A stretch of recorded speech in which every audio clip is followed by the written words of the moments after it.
All right. Live and coming to you here from Pacific Grove, California. I welcome everyone tonight to the regular meeting of the Pacific Grove City Council. It is Wednesday, August 19th, 2026 at 6 p.m. at 6:10 actually. We had some business to take care of earlier. We are in council chambers at 300 Forest Avenue, Pacific Grove, California, and I'm calling the meeting to order. All council members are present for the record. So that is the roll call. And I'll ask the Mayor Pro Tem to lead us in the Pledge of Allegiance. To the flag of the United States of America and to the republic for which it stands, one nation, under God, indivisible, with liberty and justice for all. Thank you very much. Can I get a motion to approve the agenda tonight? Motion to approve. Second. All right, we have a motion by Amelia, second by Paduri. Any discussion of the agenda? Hearing none, we'll take a voice vote. All in favor say aye. Aye. Any opposed? Hearing none, passes unanimously. We're going to go ahead and take the agenda as stated and provided to the public. We're on item 2, presentations. Seeing none, we're going to move on to item 3, council and staff announcements.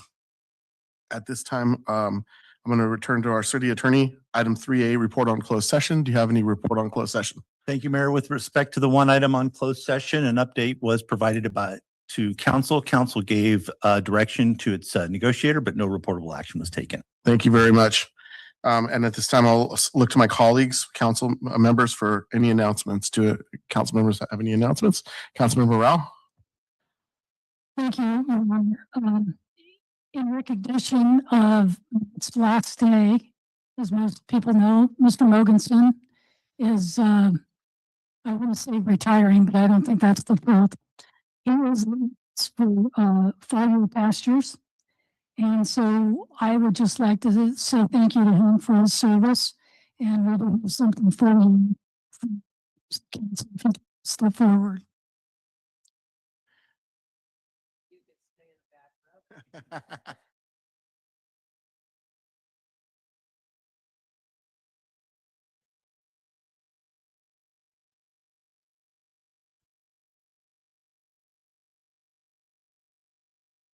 Thank you, Matt. Appreciate everything you've done. I second those remarks, that announcement. Anyone else from the council? Okay, and now I'll recognize our Deputy City Manager, Joyce Hallaby, if you have any staff announcements. Thank you, Mr. Mayor. Just one staff announcement. As everybody is aware, the council has engaged Bob Murray and Associates to assist with the recruitment of a permanent city manager. They have created a community survey where we are soliciting public feedback on traits and qualities that we're looking for in the next city manager. So we strongly encourage you to participate in the survey. It's available on the city's website, cityofpacificgrove.gov/news, and it is available through September 6th. Thank you. Thank you very much. Anything else, Ms. Hallaby, from staff? No other staff comments. Thank you. Okay, thank you very much. All right, so we'll go ahead and move on to general public comment tonight. Item 4 on the agenda.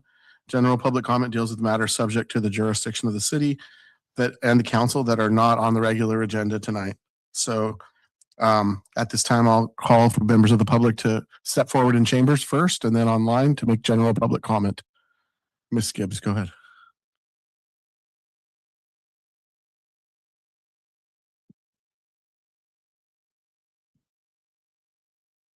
Members, my name is Peggy Gibbs, resident of Pacific Grove and founder of Pacific Grove Cares.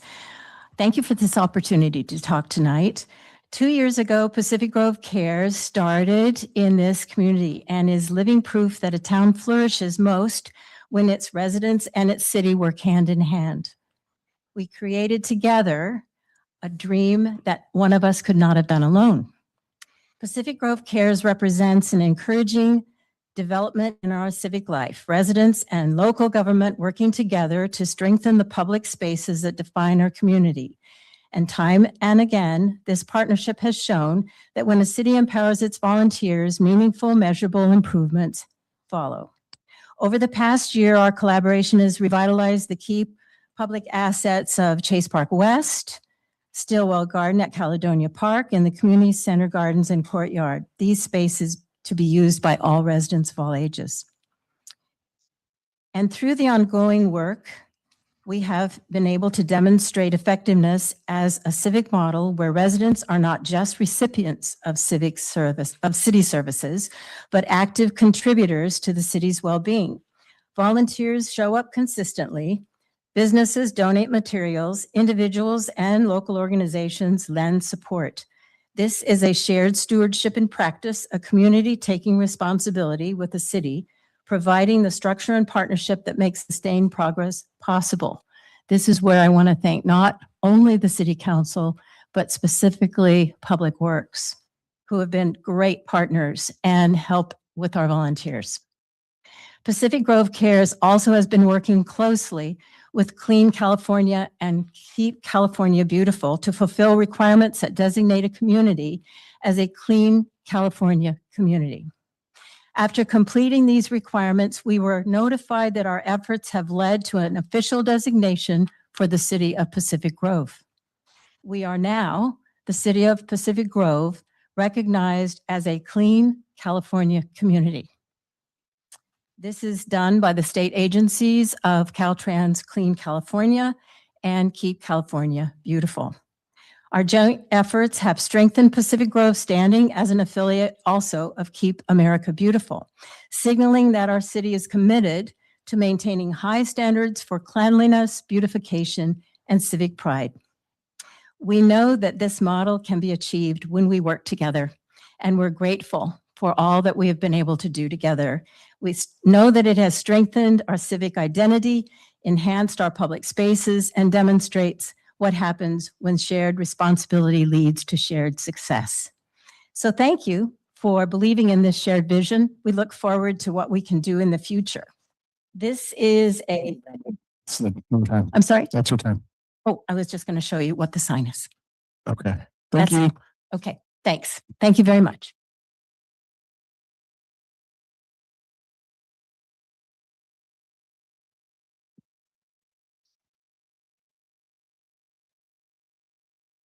Am I on? Hi, my name is Josh Stratton, California American Water's Coastal Division External Affairs Lead. I'm here tonight to inform you that we have updated our California American Water Emergency Response Plan, or ERP. We welcome ongoing coordination with city and county staff. And if you would like additional information or a deeper discussion about any component of the plan, please do not hesitate to contact me. The ERP outlines how we protect, operate, and restore service in our water and wastewater systems during an emergency. It covers critical system components, reporting and notification procedures, security protocols, response actions, and the use of standardized emergency management systems, or SEMS, within the incident command system framework. The priorities of the ERP are to first protect human life, followed by protecting the environment, property, and maintenance of essential water and wastewater system operations. While we hope these plans are rarely needed, our responsibility is to be fully prepared. In the event of emergency, this plan ensures that we can respond effectively and maintain or restore service, including provide backup water supplies when necessary. Thank you for your time and allowing me to present this overview. We value our partnership with Pacific Grove, and California American Water remains committed to ensuring the safety and resilience of our water systems. We appreciate the opportunity to share this information with you this evening and are happy to meet with you or your teams to review more detail. You can reach me at josh.stratton@amwater.com or 831-435-6015, or by mail at 511 Forest Lodge Road, Pacific Grove, 93950, your city. Thank you very much. Thank you, Josh.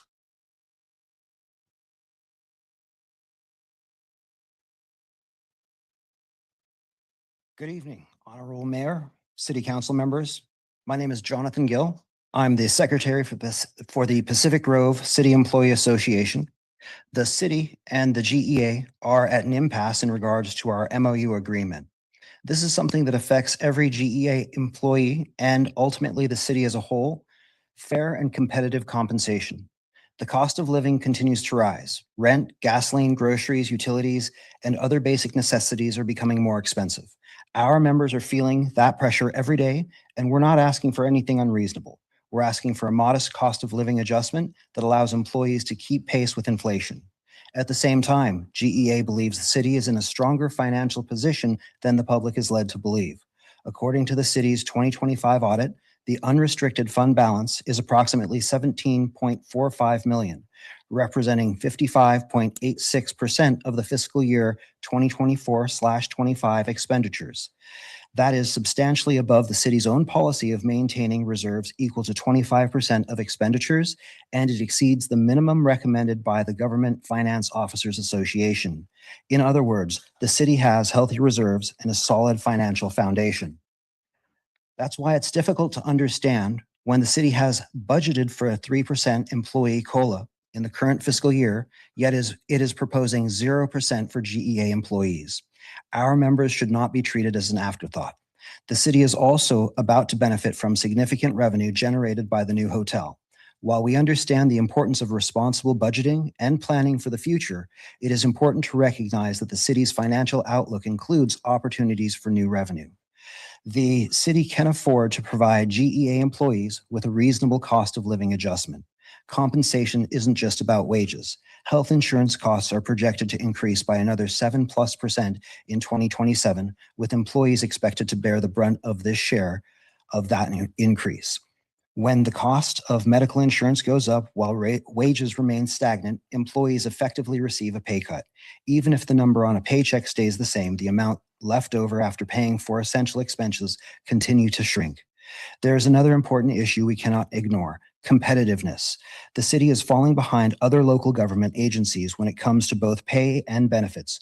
According to a compensation study conducted by Mastogny and Holstead in March of 2026, the total compensation package for the GEA members is, on average, approximately 30% below comparable local government agencies.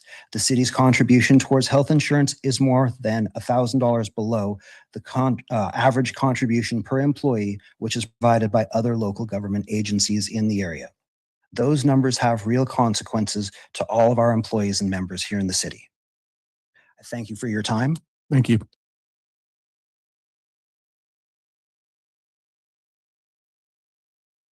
Good evening, Honorable Mayor and council members. Thank you for the opportunity to speak today.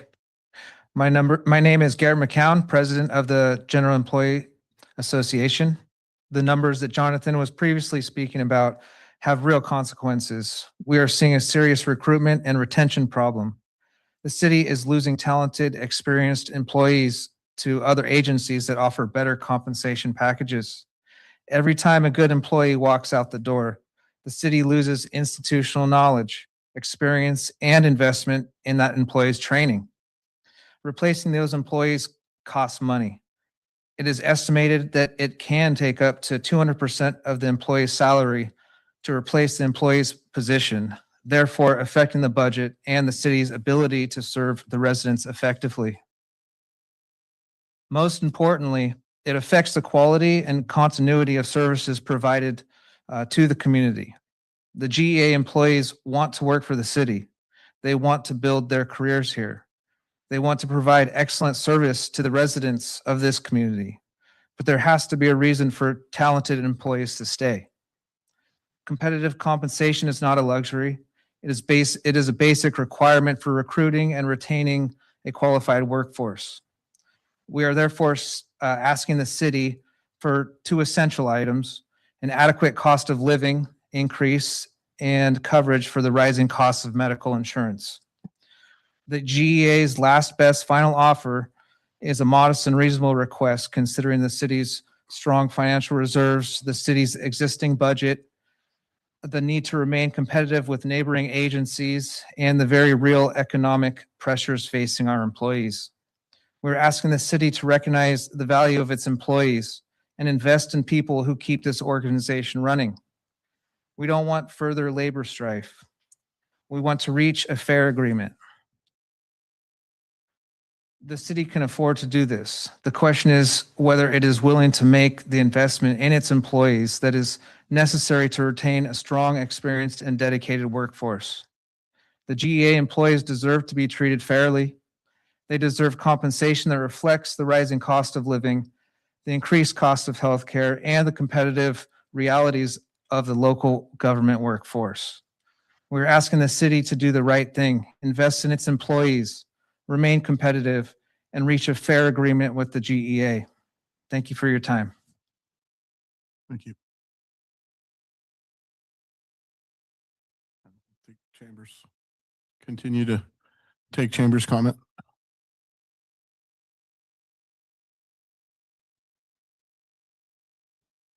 City Council, my name is Mike Gibbs. I'm a resident of Pacific Grove and a member of Pacific Grove Cares. I'm just here tonight to tell a story. Lori, I'm not going to tell the same one I told the other night, but this is a story about one of our volunteers. Our job is to cultivate plants and create new landscaping, but really it's more than that. We cultivate people and relationships. We have 50 volunteers, a large number of donors, and we're out every day. So I want to tell you about one of our volunteers. Her name is Sandy. And Sandy is 84. She was born before Pearl Harbor.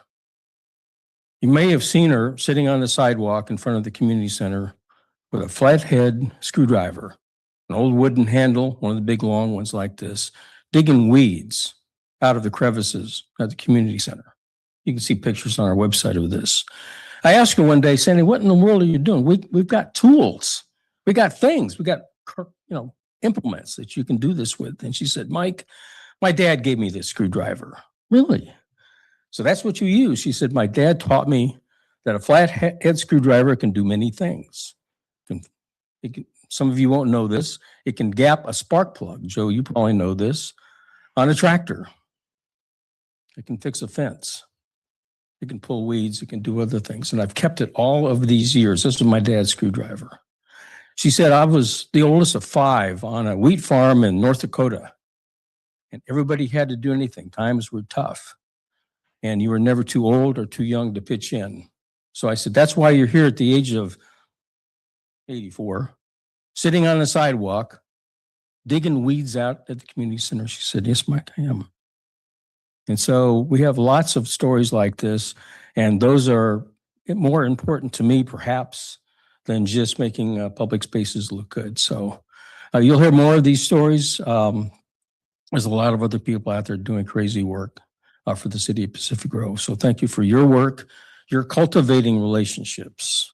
You're cultivating people who are going to be wanting to move and stay in Pacific Grove with grace and goodwill for everybody, whether you're on the city council or a volunteer for Pacific Grove. So grab your screwdriver. We have another project coming up. We'll invite you out. You can help us pull weeds and do other kinds of things that are going to make Pacific Grove even more beautiful than it already is. Thank you very much. Thank you.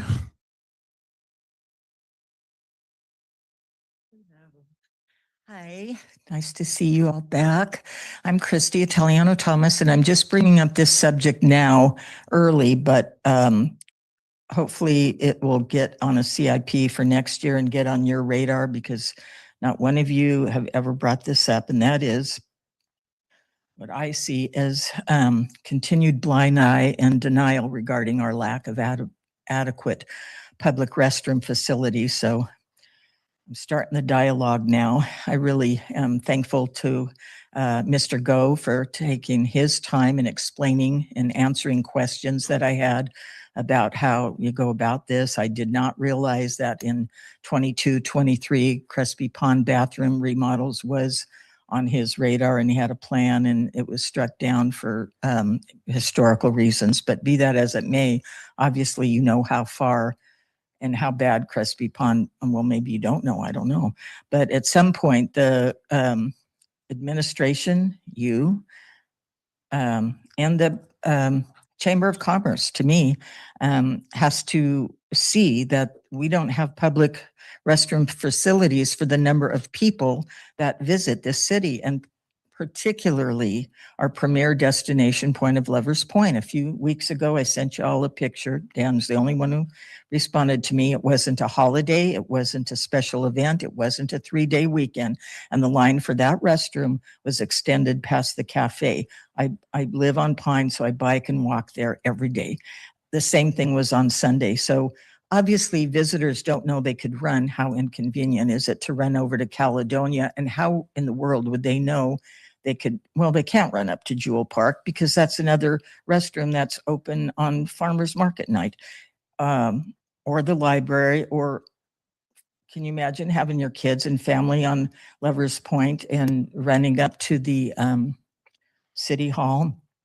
So it's not a matter of convenience anymore to me, is what they're, relying on this one bathroom. It's now a public health and sanitation issue, and continuing to say that you can't afford this is not an adequate response. So there has to be a way to start addressing this, getting it on the moving forward, because we keep getting marketing is on, and the visitors are even more and more. And, Mr. Go did explain to me, I still remember, and maybe many of you do, that old one on Lovers Point Park. Well, there's still water and sewer there. So I just think it has to be addressed. It's starting to be a sanitation issue. I've seen people in 2014, Carmel received a $150,000 grant from the California State Coastal Conservancy. So that might be an option, but okay. Thank you so much.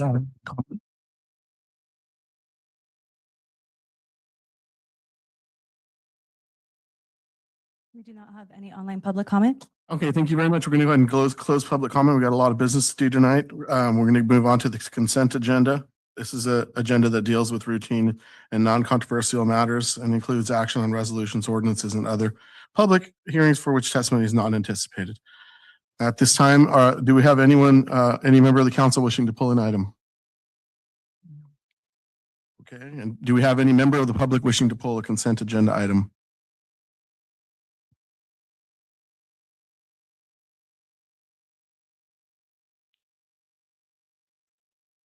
Nobody online. Okay, I'll entertain a motion at this time. Second. A motion on consent by Rao, second by Emilio. Any further discussion? Seeing none, take a voice vote. All in favor, say aye. Aye. Any opposed? Passes unanimously. Thank you very much. We'll move on to item 11A, the business of the night, regular agenda, the public hearing. First item is the City of Pacific Grove's Conflict of Interest Code. And it'll be, tonight it'll be Stephanie Ariola. Thank you, Mr. Mayor. So good evening, Mr. Mayor Smith, members of the council, and members of the public. The Political Reform Act of 1974 requires local governments to adopt and maintain a conflict of interest code, Government Code 87300, to designate all positions that make or participate in the making of the governmental decisions and assign specific disclosure categories to each position. Additionally, the act requires every agency to review this code on a biennial basis to ensure the code reflects the organization's current staffing and submit an amended code if necessary. The city's conflict of interest code was last amended in 2022. There were no amendments made in 2024. The city clerk's review of the code since have revealed revisions due to the addition of positions not previously listed. As referenced in the ordinance, the deputy city manager was added to category 1, and the principal planner, principal civil engineer, and urban forester were added to category 2. Staff requests council approve the recommended action, and this concludes staff report. Thank you. Oh, thank you very much. I'm going to take out to the public. Anyone in chambers or online wishing to speak on item 11A, this is our conflict of interest code updates. We didn't expect to see a huge amount of people who want to talk about this, but you never know. Somebody might like the conflict of interest code. Okay, I'll go ahead and bring it back to the council for discussion and action on the item. This is a simple update of our designated employees within the code and those that will have to provide financial information to the city in order to continue working.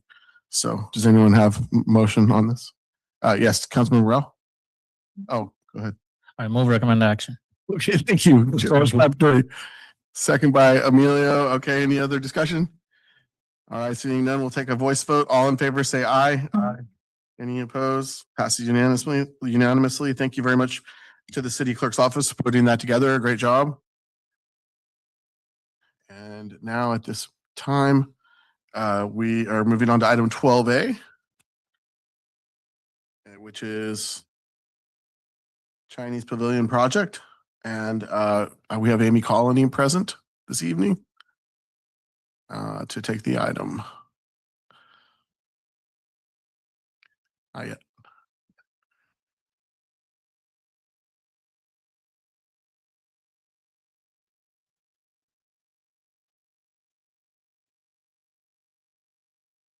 Good evening, Honorable Mayor Smith and council members. Thank you for having me tonight. My name is Amy Colony, and I am the program manager for the Public Works Department.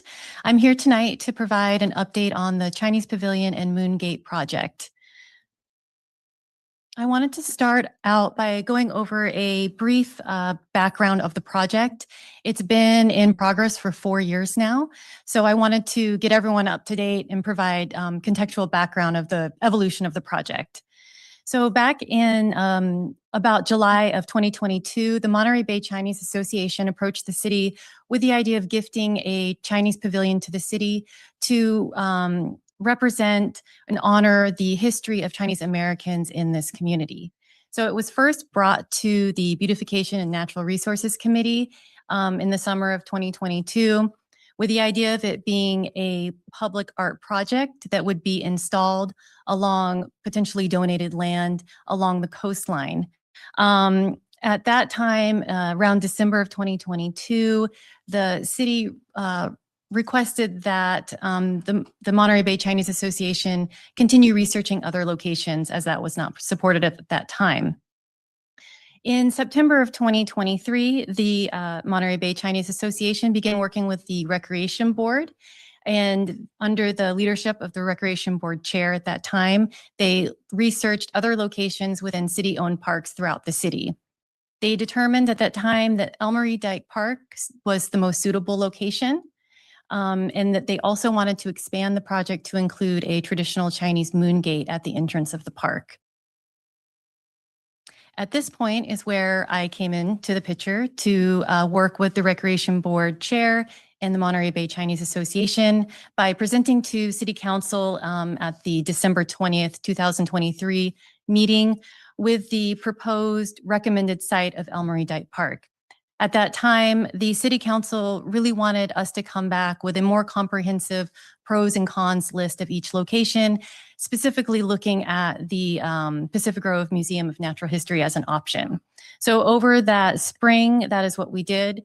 We thoroughly looked at Caledonia Park, we looked at Esplanade Park, of course, Elmery Dyke Park. We also revisited the Hopkins Marine Station land adjacent to the rec trail, as well as the History Museum. I reported back to the council in April of 2024, and it was still recommended based on the pros and cons list that Elmery Dyke Park proved to be the most suitable location. At that time, the council did approve this location for the pavilion, including the Moongate, and the project was included in the 24-25 capital improvement program. At this point, the Monterey Bay Chinese Association started moving forward with their fundraising campaign with a goal of raising $200,000. To date, they have raised $220,000. So they've done really well. Back in around March of 2025, city staff and Monterey Bay Chinese Association looked at hiring an architect to provide the preliminary conceptual designs to build the pavilion on site. So in March of 2025, we did enter into a contract with an architect to provide these initial designs. However, in June or so of 2025, we did dissolve that partnership primarily to creative differences, but also the realization that that was going to be a quite costly endeavor to hire an architect to design and build on site in regards to sourcing materials and the complexities of that. So the Monterey Bay Chinese Association and city staff did a lot of research and meeting and pivoted to the idea of importing a prefabricated Chinese pavilion directly from China that would then be shipped in parts and constructed on site with the work of a licensed contractor. And this is actually something that in our research we found across the United States with other similar projects, is that this is what other cities and organizations have done. So with this prefabricated pavilion, we realized we did need a landscape architect to help with site preparation and placement of the pavilion, as well as project management. So in October of 2025, we began working with a local landscape architect, Una Johnson, for these landscaping design consulting services. We've been working with her very closely, public works staff and the Monterey Bay Chinese Association over the last 8 or 9 months to come up with the architectural site plan that we will look at next. And so here is the architectural site plan, and I apologize, this is a CAD document. It doesn't translate very well to a PowerPoint presentation, but it is provided as a link in the agenda report that you can access and zoom in and get a sense of the better detail. But I'll do my best to try to point out with my clicker here, if you can see. The most important thing to take a look at, there's a lot on here, but the basics of the project include the pavilion, which is the white circle here in the bottom right quadrant of the image. So you can see that this is a 6-sided pavilion, and it is proposed to be placed approximately, I would say, 10 to 12 feet forward from where the original gazebo is located. And the reason for this is, as you can see, this type of pavilion has 3 axes on all sides. So in order for it to be accessible by the public and to fit in that space, it was required to place it forward. Additionally, I wanted to point out that, well, if you're familiar with the park where the older gazebo is located, is in kind of an alcove set back. So the idea is, since we're moving the pavilion forward, we're going to move that back retaining wall up to be in line with the other retaining wall. So it will be a much cleaner, more open, accessible space for the public. And we're hoping that it will provide a freer flow of movement of people around the pavilion. I also wanted to draw attention to the other integral part of the project, which is the Moon Gate. So that is over here on the east side of the park, on the right side of the image here, along 16th Street. I guess you would consider this probably the main entrance to the park. There is another entrance on 17th Street, but we're not going to be including that in this phase of the project. So we're going to be focusing on the 16th Street entry to the park. So currently there is a wooden arbor that you walk through, and there is a current wooden fence that goes up the perimeter of the park up to the next property. So we're going to replace that, or the plan is to replace that with a wooden moon gate, and then also replace the wooden fence that goes up the side of the park. And I think those are the most important things to note here on this architectural site plan. Like I said, there's a lot of wish lists here, but those are the basics of the project: the pavilion and the moon gate, and moving the retaining wall, replacing the retaining wall with a concrete structure because the retaining wall there is deteriorating. So we'll go on to next to the artistic renderings that were provided by Una Johnson's team. So the first one we're looking at is a street view from 16th Street looking at the Moon Gate and a peek of what the grounds could potentially look like. As I mentioned, the Moon Gate would be made of wood, kind of mirroring what is currently there, as well as the fence going up along 16th Street. The fence will be deer friendly. We will adhere to all city codes regarding height and structure to make sure that it's safe for deer. As I mentioned, the replacing of the retaining wall along the back side of the pavilion and up along the side where it's supporting the landscaping, that's currently deteriorating, and the idea is to replace it with concrete walls, with hopefully adding some seating along those concrete walls for the public. Also not shown here, but a very important part of the project is the inclusion of interpretive panels for education about the history and contributions of Chinese Americans, Chinese immigrants to this area to complement the pavilion and the Moon Gate. As funds allow, we would like to include some Chinese garden landscaping. Here, Una has put in some example of bamboo behind the pavilion. We will also plan to put down new decomposed granite on the space as well to even that out and do some leveling as needed for the pavilion. So the idea for this space is twofold. It is, on one hand, it's a space for gathering. It's a place for the public to gather and hopefully host events, hopefully in conjunction with the Chautauqua Hall renovation project. Una Johnson is the landscape architect we are working with. She's also the landscape architect for the Chautauqua Hall renovation project. And it's very important to her and for us to make sure that it is a seamless flow between the two projects and they work harmoniously together to provide a captivating and exciting place for the public to visit. And in the future, as funds allow or in a next phase, we would like to also add decorative lighting and other elements to elevate the use of the park. So here's an artistic rendering focusing on just the pavilion. So as I mentioned, the pavilion would be prefabricated from a manufacturer in China. It'll be shipped in parts and constructed on site by a licensed contractor. It measures approximately 24 feet tall by 14 feet at the base in diameter. It is made of aluminum, which will hopefully withstand our coastal climate. And it's painted in the traditional red and green colors of Chinese pavilions that you see in China. It's a two-tiered hexagon shape, and there will be interior benches in the pavilion to encourage people to sit in there and socialize, have lunch, enjoy the space. We also have plans for additional seating, which you can see some of the seating against the retaining wall, which I mentioned, but we will have some other seating places throughout the park for people to enjoy their lunch, visit with friends, enjoy the park.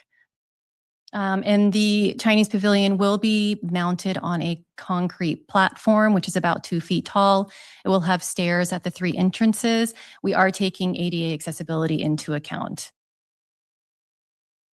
So next steps, depending on the approval of this concept, the hope is to return to City Council in the fall with a financial agreement between the city and the Monterey Bay Chinese Association for reimbursements. The project is to be funded in total by their fundraising efforts. So the city will be reimbursed for those costs. Once that's finalized, then the Chinese Association can proceed with ordering the pavilion from China, and staff can go out to bid for project construction. Once those two things are underway, I plan to return to City Council with the award of bid for construction as well as the final construction plans. The hope is to begin site demo and construction in the winter, spring of 2027, completion of the project spring, summer 2027. That concludes my presentation this evening. I'm happy to answer any questions. Thank you. Thank you very much. So we'll go ahead and go out to the public. If I know there's people here that are associated with the project, if you'd like to come forward, you'll have 3 minutes to speak. And then we'll go online if there's anyone online.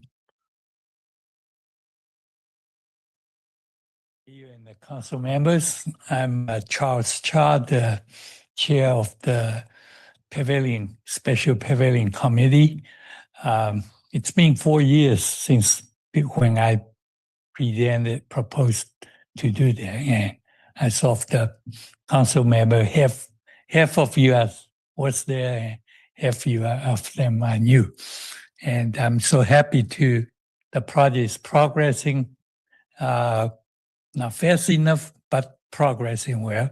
It's considerably changing, like 2-3 architects. And the special thanks to the support of the city and especially Amy, the project manager, Dan, and other committee members, Michael and Yongling, and with the Monterey Bay Chinese Association. And we're looking forward to the completion of the projects. So we're really looking forward to the council's approval and continued support. And we're looking forward to have the pavilion standing up and 2 blocks down. And we can all enjoy, and we're adding a landmark to the city of PG. And also will be increase the cooperation between the City of Council and the Monterey Bay Chinese Association as we continue afterwards to maintain and keep it as beautiful as it can be. Thank you. Thank you so much. Appreciate it.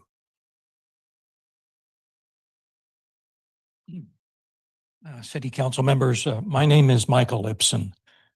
It has been a pleasure to follow the progress of the Chinese Pavilion project. The Monterey Bay Chinese Association has put much effort into this, raising capital, identifying potential suppliers of the pavilion, and working closely with Una Johnson on the landscaping design. Throughout this process, Dan Go, Director of Public Works, and Amy Colony, Program Manager, have provided leadership on the framework for the project, explaining the technical requirements for construction and focusing attention on the previous comments of the City Council. You will note that the Moon Gate in the new design replaces a heavy concrete version with a less imposing version. This project will honor Chinese families, with the Monterey Peninsula being the earliest locale in the entire United States where Chinese families, men, women, and children, resided. The largest settlement being at the site of the Hopkins Marine Station, making it truly unique. The families were the pioneers of commercial fishing in all of Monterey Bay, including squid fishing. Chinese also played a role in building the railway that reached all the way to Asilomar from San Francisco, and a reservoir off of David Avenue, which is now the Cal-Am Corporation Yard, as well as the 17-mile drive. This culminates in restoring an important part of the history of Pacific Grove and will add to the sites that residents and visitors will enjoy. The Pavilion Plaza will be a wonderful place to relax, to provide insight to local history for schools, to host Chinese festivals, and enrich the entire community. Thank you, City Council, for your farsightedness, leadership, and support. Thank you.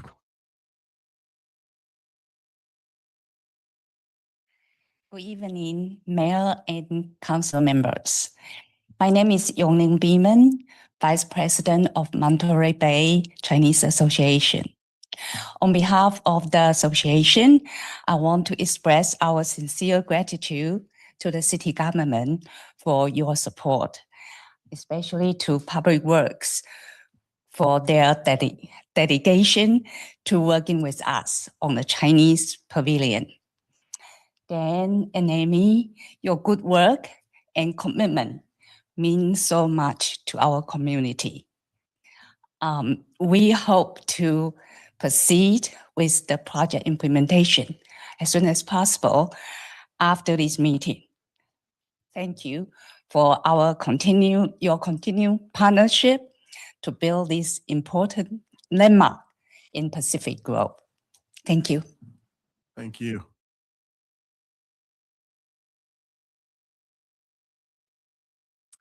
Mayor and Council, I'm Sally Moore, and I really appreciate the fact that they are doing the openness of the Moon Gate. That's just so soft to be by Chautauqua Hall.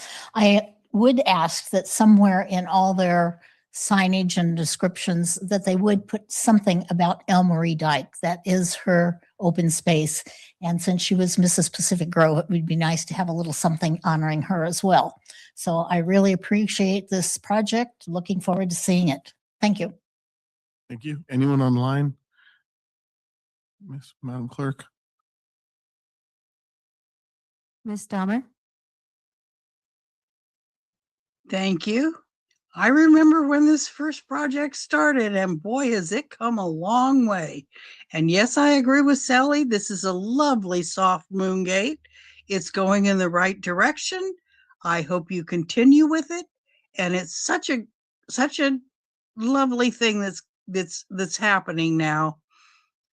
And I'd like to say, be very careful with the bamboo, that it doesn't get away with you, because we know what happens in gardens. And we only have so many volunteers. So thank you very much. Anyone else? A couple more. Ms. Marquardt?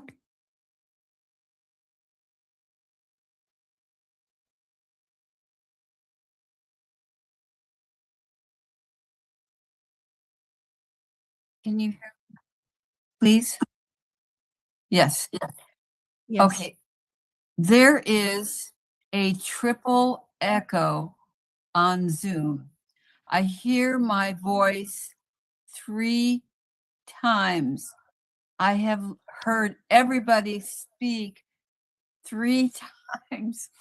Can anybody please adjust the audio? Thank you.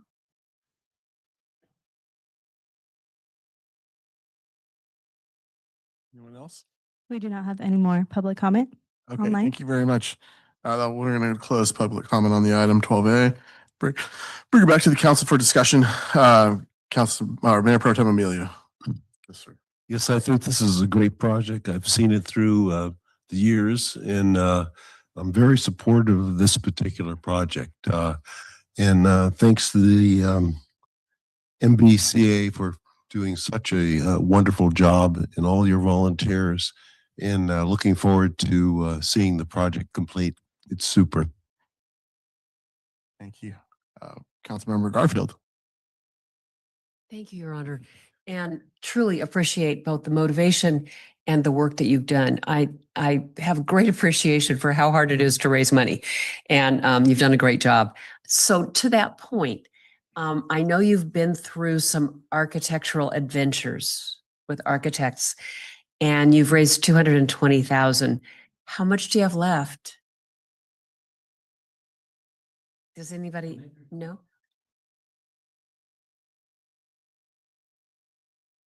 We have all of it left. All of it left? Yes.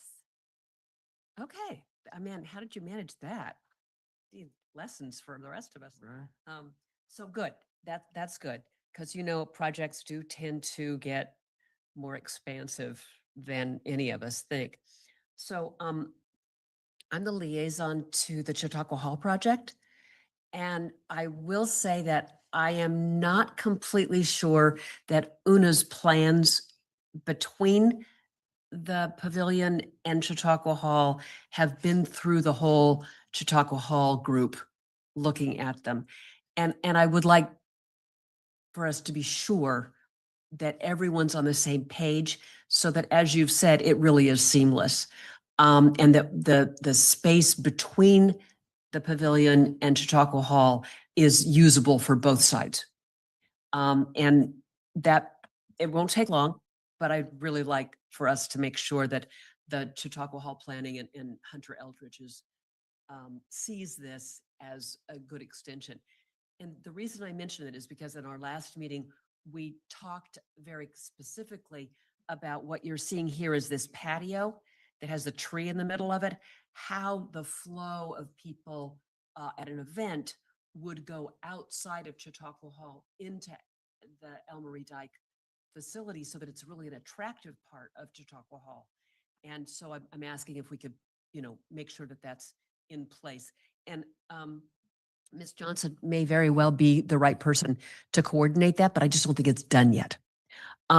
So I appreciate you answering the question about the cost. Good job. And how big is that pavilion, you think? Because the little tiny diagram, I can't read it.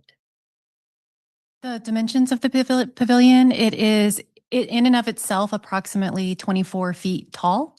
It will be placed on a 2-foot concrete platform, so 26, 27 feet tall. The base where the bottom is 14 feet in diameter. And then I didn't mention, but I think the first tier roof is the farthest reaching, and its diameter is approximately 23 feet. So the width of it, so the interior, is roughly similar to the current gazebo? I would say so, yes. Okay, approximately. move forward, but what I really wanted to hear about, and I'm glad you mentioned it, was that there's seating inside of it. I've seen lots of people using the inside of that gazebo for a little gathering, and I wanted to make sure that we still maintained that. I'm glad to hear that. I appreciate the thoroughness of your presentation, because it really did answer my questions about that. So I think you've done a great job. I appreciate the work that Amy's put into it, and Mr. Go and Ms. Colony.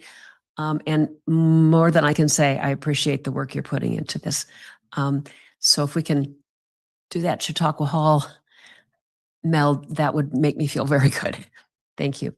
I'll let you know, Councilmember Garfield, that we've already had those conversations. We've met on site with Hunter and Una, and we're working to make that seamless transition. So you wouldn't even know you were going from one site to the next. That's our goal. Good. That's a good goal. Thank you. Councilmember Rao. Thank you for that, Mr. Go, because that answered one question that I had, and I can see this being used if you had a wedding or some other ceremony, and then you were using Chautauqua Hall as your place for a reception. Making that seamless, I think, is really important to be able to utilize both of those spaces. We would learn out the hard way that, and I thank Inga for bringing this up, but I had already made the note that we learned the hard way the difference between clumping and running bamboo. So my vote is for clumping.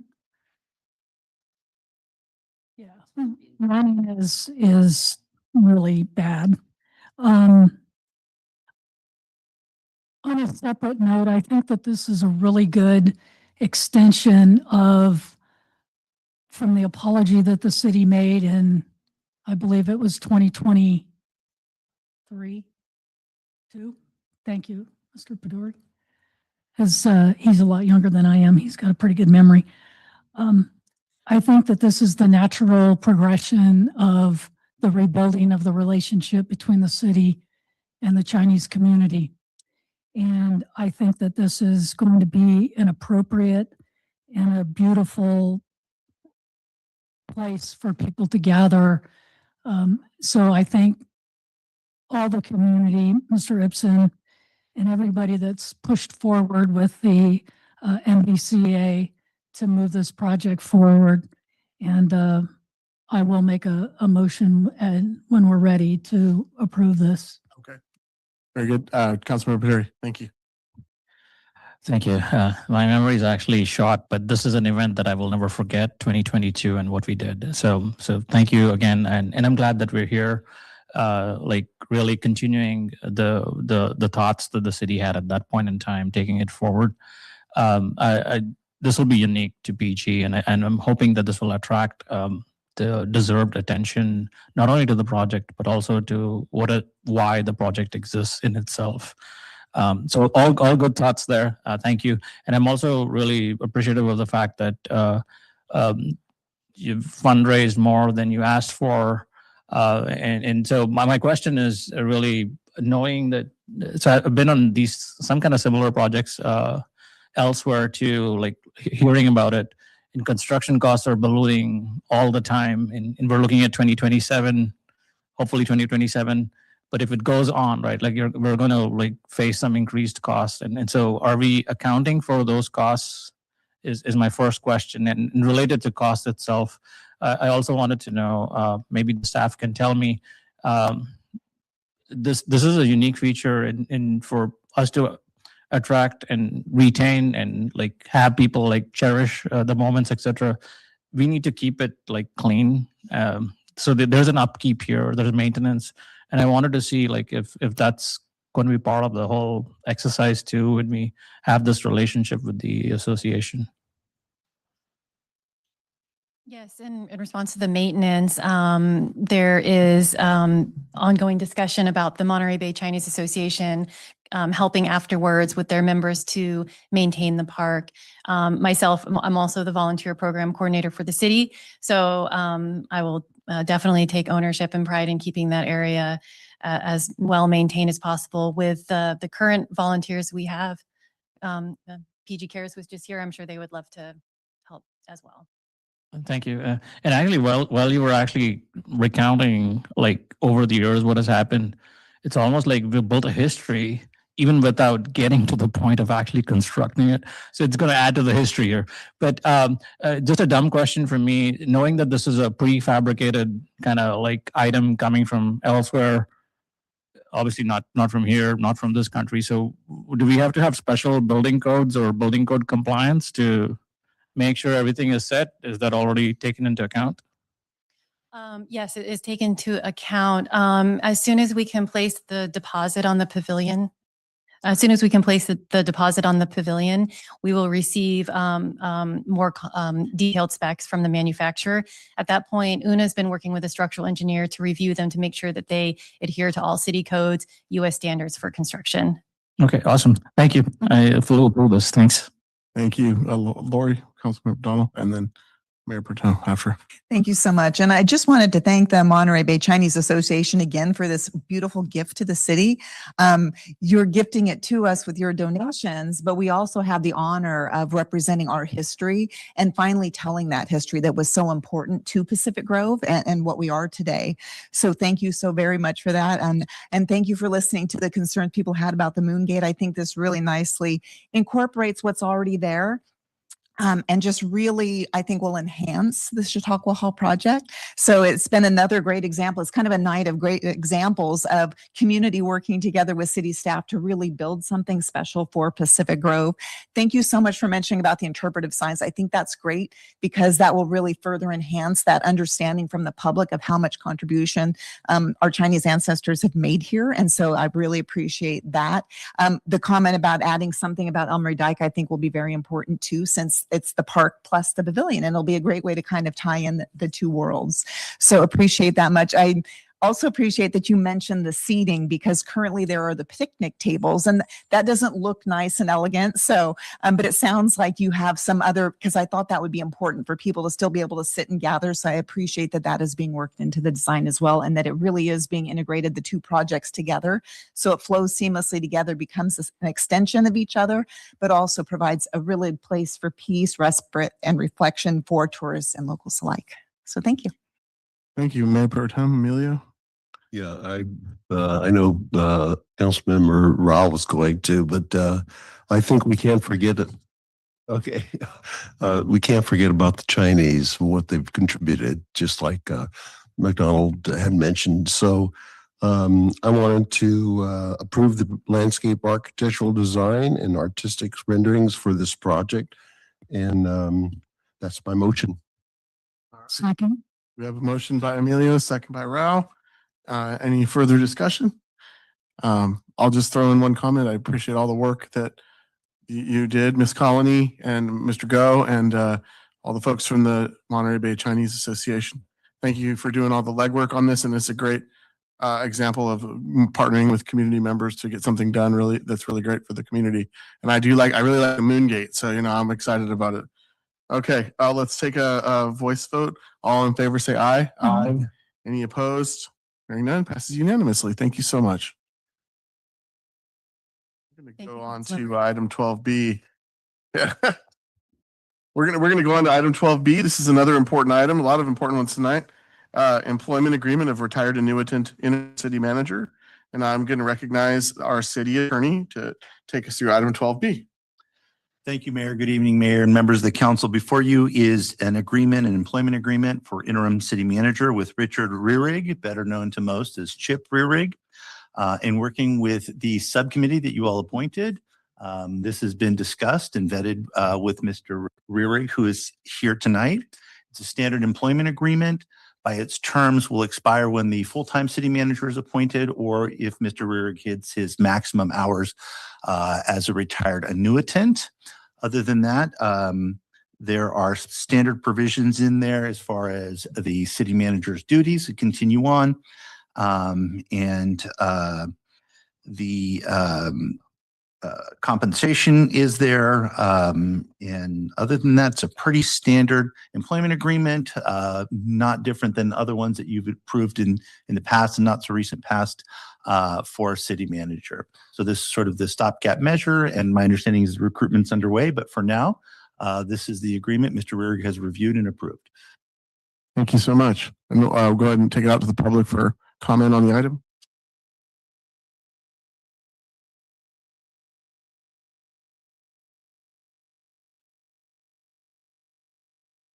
Any hands? We do not have any online public comment.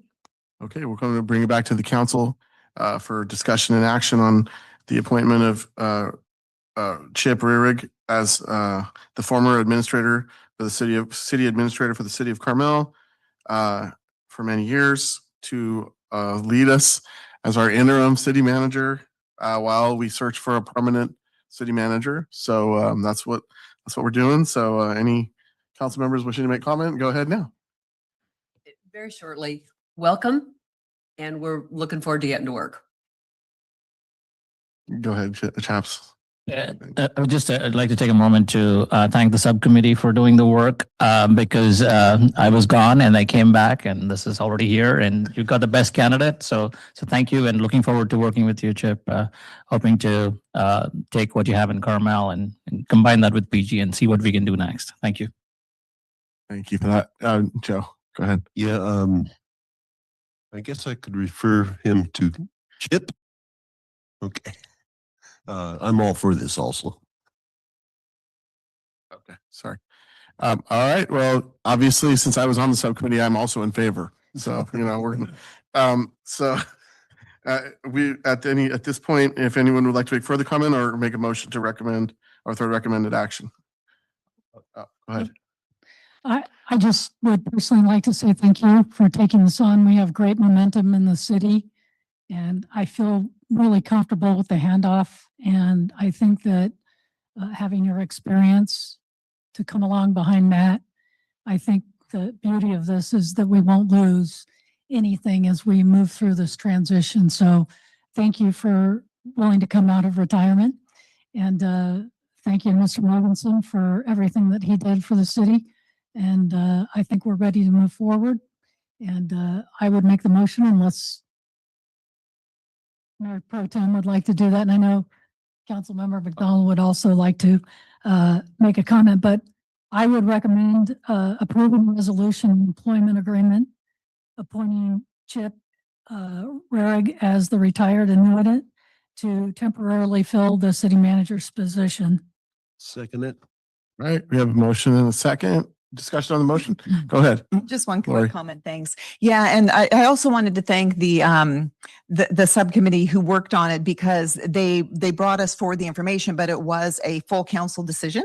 And so that was great. They brought the information for us. We had great discussion. We're really happy to have somebody coming on who not only knows the region, but has coastal background and lives in and loves our community.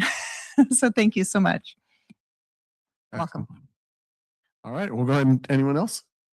Okay, we'll go ahead and take a voice vote. All in favor, say aye. Aye. Any opposed? Hearing none, passes unanimously. Welcome, Mr. Rarig. Would you like to come forward and say anything? A brief introduction here. No. Council member, thank you. Thank you, council, so much. I am Chip Rarig. For those of you who haven't met, I'm looking forward to working with you. I've already have some of your updates on my calendar, Mayor and Councilmember Garfield, but looking forward to meeting with you. And if you do have a day job, like I'll have again, we can do it online. I'm looking forward to working with the staff team. I get to finally say we, which is really nice. I was over the hill for a decade and I couldn't say we because I didn't live in Carmel, but I am a proud Bergrovian. My children go to school here. My wife is here. She's the 100% my better half. So I get to say we have a wonderful staff with the city. I'm looking forward to working with and meeting with, and then the community. Again, I can tell you the color of the house at San Carlos and 11th and Carmel. And I have to think about 2 streets down from me, which is Gibson. So I'm looking forward to really kind of reconnecting with my own community. My wife did tell me recently, she reminded me of a Ben Franklin quote, which is, it's less important what you say than what you do.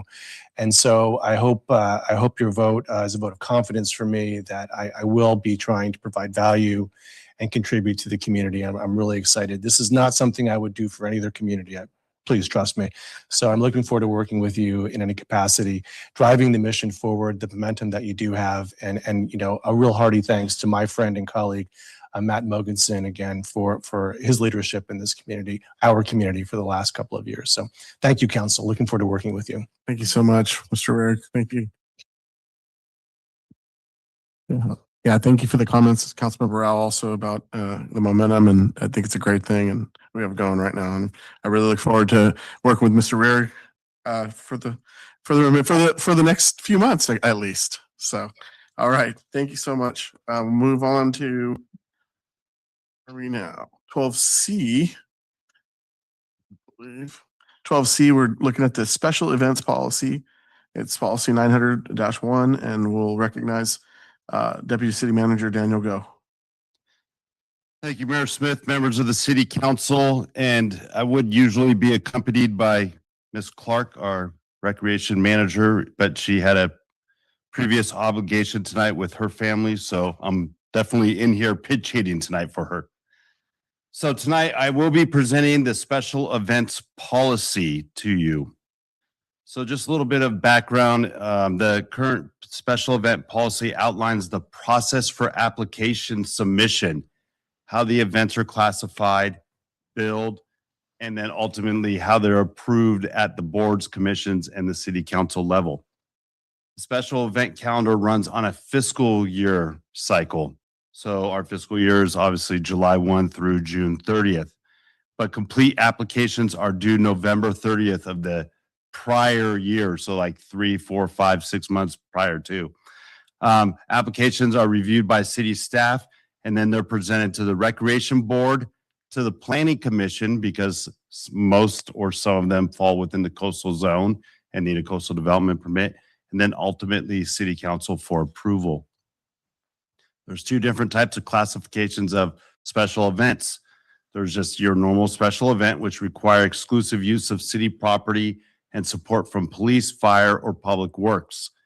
Those events are billed at full cost recovery rate for all of the city's staff support, and also facility equipment use and any fees associated with rentals. Then there's our city-sponsored events.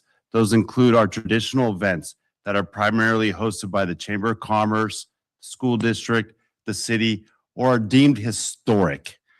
All costs associated with our city-sponsored events, including staff time, are waived.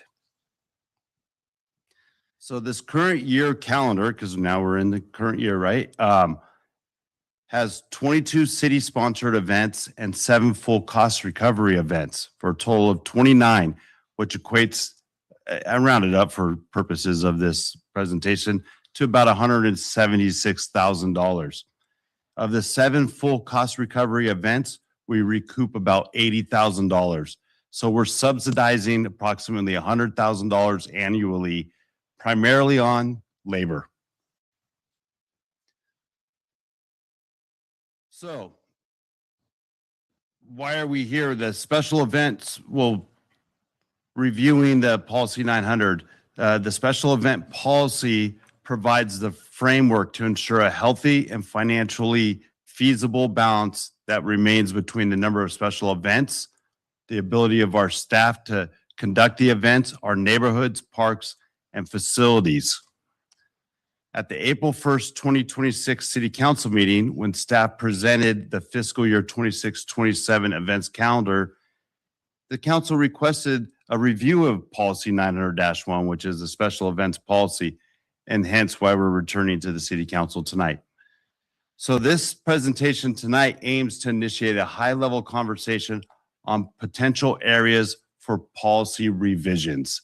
We're not here, don't have a red line version of the policy tonight, but that could come back if it's the desire of the City Council. And there are 3 general areas that we would like you to explore tonight or provide feedback or comments on. So the first one would be a concentration of special events. So would we like to cap the number of special events in a specific time period, the day, a week, or a month? I will state that a majority of our special events are all within like a 7-month time frame, right? So we just kicked off and they go all the way to like May, basically. Then we have a little lull and then we kick off again in like July, August timeframe. So 7 months is really when we have them. So again, something to think about. How do we want to like make sure that we just don't have them all like in a specific month time frame? And then how much do we want to subsidize of these events? So do we want to cap the amount of subsidization for the annual special events calendar? Do we want to say, we don't want a hypothetical number, right? We're at $100,000 right now. Is that our cap? And we don't want to go above that number, right? And then it would be up to city staff to determine that to some extent, yet to be determined, but we'll come back to you. Do we want to cap the amount of subsidies for any one city sponsored event? So an individual event? Or do we want to cap the number of subsidies for any one entity, like the school district or the city or so on and so forth? And then one that's a challenge for city staff are these off-cycle submissions that we receive. So every year in November, city staff receives the applications for the events. We put them into the calendar. But then it never fails, come January, February, somebody says, oh, I want to do a run in March or April, and they submit an application. Right now, the current policy says we have to consider that if there's no other park or facility rentals that already have that facility booked, if there's not another special event within the proximity that would interfere, or if the application was received 150 days in advance of the requested date. So these off-cycle events really cause staff to have to pivot our priorities and then conduct significant review, right? For maybe something that would be like at Lovers Point for 40 or 50 people. And if it's at Lovers Point, then I've got to get it through the recreation department. Then it's got to go back to planning commission and then ultimately to city council. So there's a lot of hands that need to touch that in a very quick and short time frame. So do we want to maybe eliminate these off-cycle submissions and you have your time frame to submit your application and that's it? So those are the three areas we would like to receive some feedback on. And we're also open to any other feedback the city council has. So some options we have tonight is to do nothing and keep the policy as it is. We always have that as an option, right? Or you could request staff to explore changes to the policy and present them to the rec board and then subsequently come back to city council. So from the feedback we get this evening, city staff would redline the policy, take it to the rec board, get their feedback, and then ultimately bring that back to city council for consideration or more feedback and another revision. You could request staff to explore changes of the policy and then bring it directly back to the city council or provide alternate direction, which is always an option. That concludes my presentation. My ears are open. These are the ideas that kind of myself, Ms. Clark, Ms. Hallaby helped me quite a bit with this also that we thought of, but we're open to ideas or any concerns that maybe the council has or members of the public have about the policy. Thank you very much. Thank you, Mr. Go. Before we take public comment, I'm sorry, I'm calling for a 10-minute break here. And this will give us an opportunity. We'd like to visit with Mr. Rearick, he's still in the audience. So I intended to do that before, but I'm going to have a 10-minute break. So we'll come back at 8:33 with a meeting and get the comment on this item. Thank you. 7:33. 7:33. We're an hour ahead of schedule. Recording stopped.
Recording in progress. Okay. We are online again. Welcome back, everyone. It's 7:34 p.m. We're back from a break. We are in the middle of the item 12C special events policy, and we broke just before public comment. So if there's anyone online wishing to comment on the special events policy, item 12C, please do so at this time.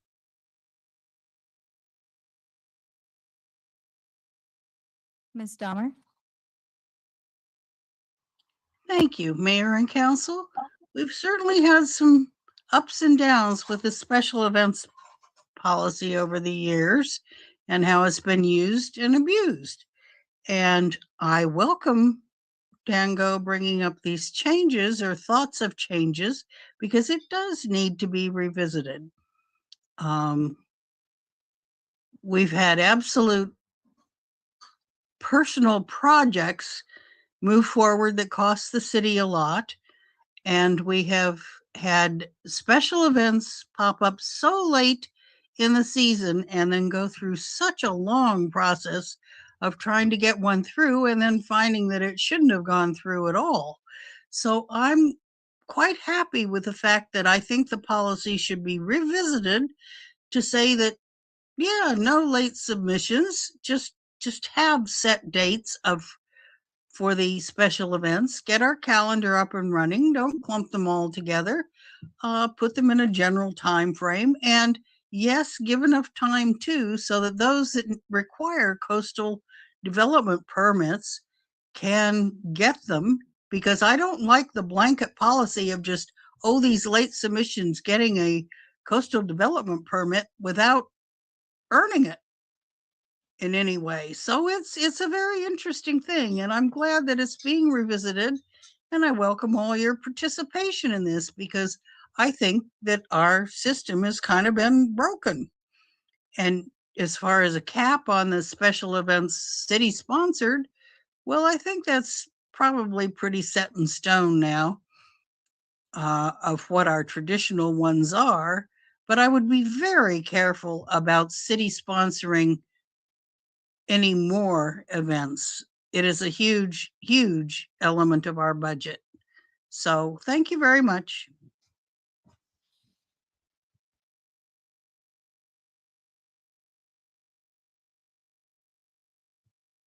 Mr. Thomas? Yeah, I think there's a compromise that we could consider. If we want to approve a late special event, an application fee could be a good policy. Especially if the applications force a lot of departments to rearrange normal work. It's a cost recovery and workload fee. The city's not charging more because the applicant waited. So it's charging more because, it's a quicker review schedule and it can require, a lot more and faster coordination among public works, recreation, planning, traffic, everybody. Other cities do this, and the applicant would have to be told that payment of the expedited fee does not guarantee approval and there's no refund of the fee. That could reduce the applications themselves. Otherwise an organizer might think $500 or $750 buys the right to have the event. So, our residents shouldn't have to subsidize the extra cost created because an organizer waited. And you could even do a tier structure. You could say 149 to 100 days out, it's $300 fee, 50 to 100 days out, it's $500, 30 to 49 days out, $750, and nothing will be approved under 30 days out. So if we want to continue to review late applications, I would definitely recommend a fee. Thank you.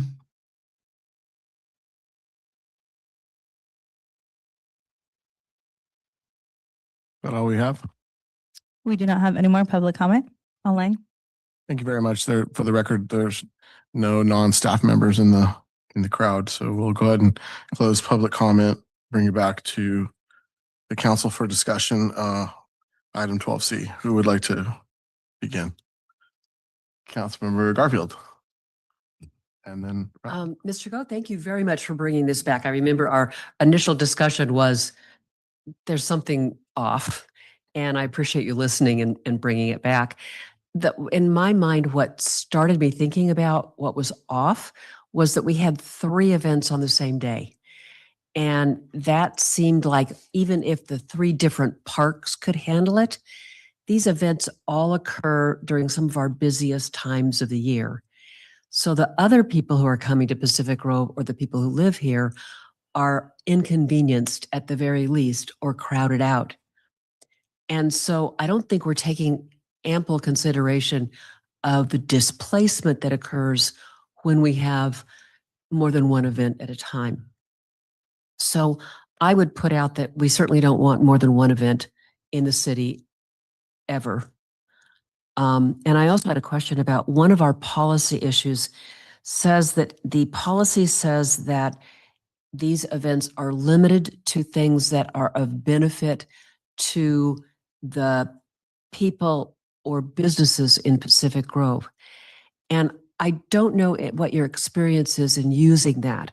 When I look at the fees, look at the schedule, there are a couple of items on here that do not appear to be of benefit to our businesses or our experience. And I'm talking about the ALS walk and the ALS network and the young epileptics.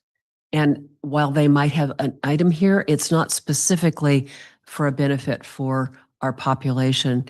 And I was wondering if you've ever used that item as a way of saying yay or nay.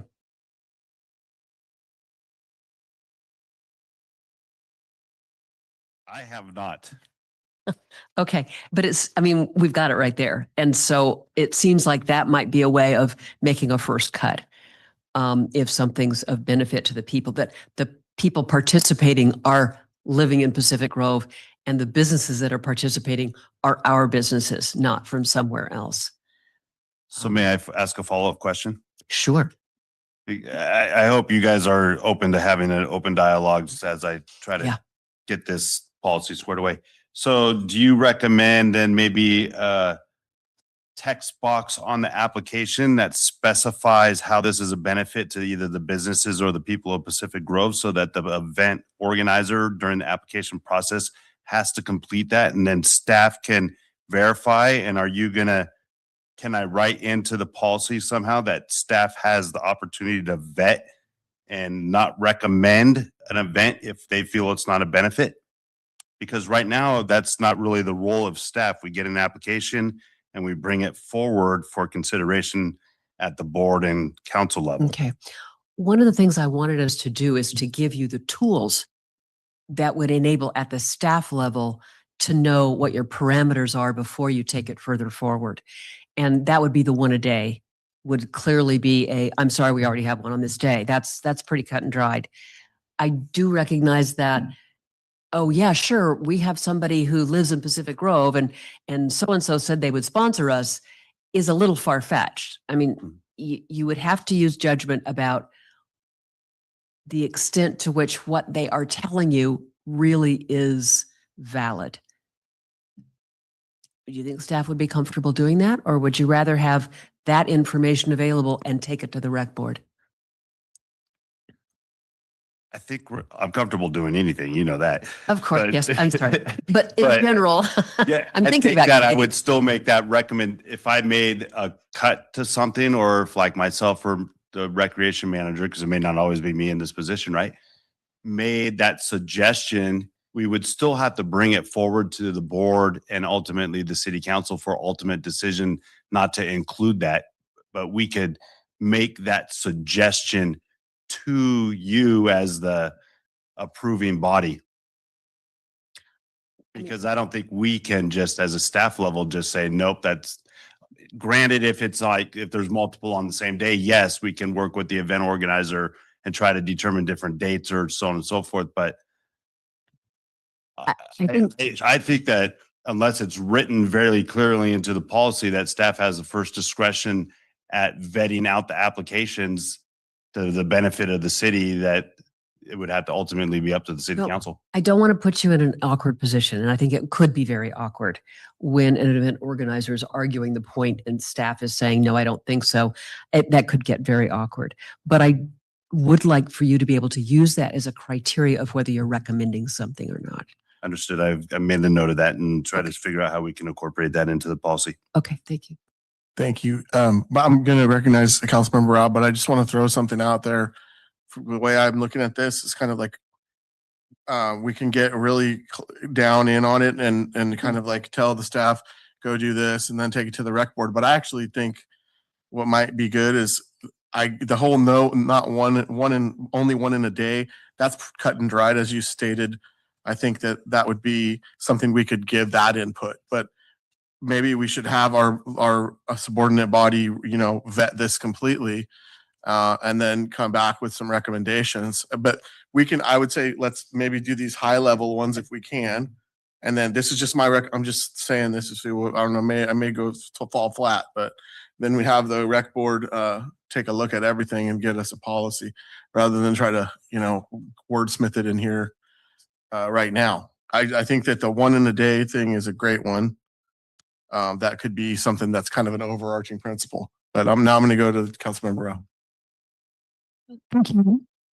The first thing I'd like to say is the current process, if we change the word shall to may, that would allow us the ability to say, no, we're not going to consider it, as opposed to shall, we shall consider it. And I'm going to let Mr. Lorca give us the definition of what is, but that's the first thing. The second thing is I think that, in fact, I had written something similar down to one of the callers, Mr. Thomas, who talked about a fee.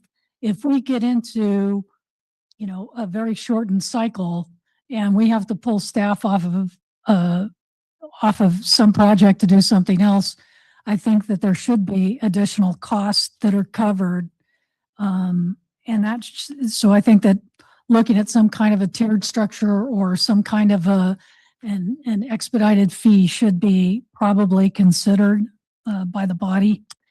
The only issue that I see with this one a day is we just went through Car Week and we had a couple of events that had multiple events. And I'm thinking about Thursday, we had Legends of the Autobahn and we also had Woody's in the Woods. That was 2 in one day in 2 different locations. And I don't think, since it's planned a year in advance, I don't think that put a big strain on the staff because it was planned for well in advance. You can tell me if I'm incorrect on that, but from my perspective, I think that is something that I'm not a big fan of absolutes, because if you say no more than 1 per day, I think that could have the ability to throw some things out. I think the chamber might have some concerns about that as well. But maybe, whoever gets the first bite at the apple gets the preferred slot. For Ms. Hallaby, how can we boost that info about the cutoff dates for submissions? And if we could, message out the special events, here's the calendar, here's the date, all submissions are due by X. Any submission after that may be considered, and there may be an additional fee. And let people know, don't wait until, if the due date's November, don't wait until January or February. You already know you're planning it, so get it in front of the body sooner rather than later. I think that's also going to be helpful. And if we can use social media and other things to do that, is that feasible? Yeah, it's absolutely feasible, Councilmember Rao, to further promote the timelines associated with the special events review policy on social media, on our city newsletter, the website, make that information more prominent in the future. City manager's letter. Absolutely. Interim city manager's letter. Yes. However that shakes out.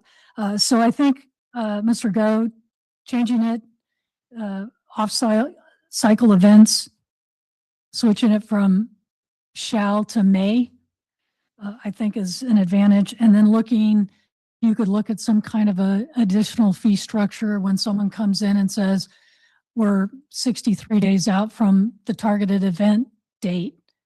How much more does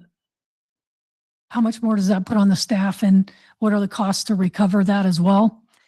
The last thing I'll say about this is that the challenge I have with who's being recovered and who isn't, when we have other entities that are charging for an event, and then we're asked to take on full recovery, I think that needs to be examined. And if there are people out there that are using the city sort of as a profit center, that maybe we need to come to a better compromise. And maybe it's not capping all of it, but maybe it's capping each event at the city is willing to absorb X, and anything past X is going to be on the event planner to subsidize. They're subsidizing. And I think that's my 3 cents. Thank you so much. Councilmember Morlum. Thank you, Your Honor. Yes, my comments pretty much dovetail a lot with that item itself of what you just said, Councilwoman Varao. I'd love to understand specifically, like per event, when we're deciding that we're going to be taking on that cost per person who they anticipate to when you put in your application for an event, you had to put what is the estimate of the attendees are going per event. I'd love to see a little bit of the breakdown for the costs per person attending, because all the events that I see on here, I know that there's dramatic swings of people attending. So I'd love to see for if there's consideration, if there's way when you're looking at this and you're reviewing this, is there a way we can add in what is the ROI per attendee, and having that as part of the consideration? Is that going to become a city sponsored event? Thank you. Okay. Councilmember McDonald. And then Chad. Thank you, Mayor. Yeah, so thank you for bringing forward these questions. I think it's important for us to discuss, because it is something that it's special events that are designed to be a benefit to our community. That said, it's a beautiful place and lots of people do want to use it. So I really appreciate having this opportunity to discuss it.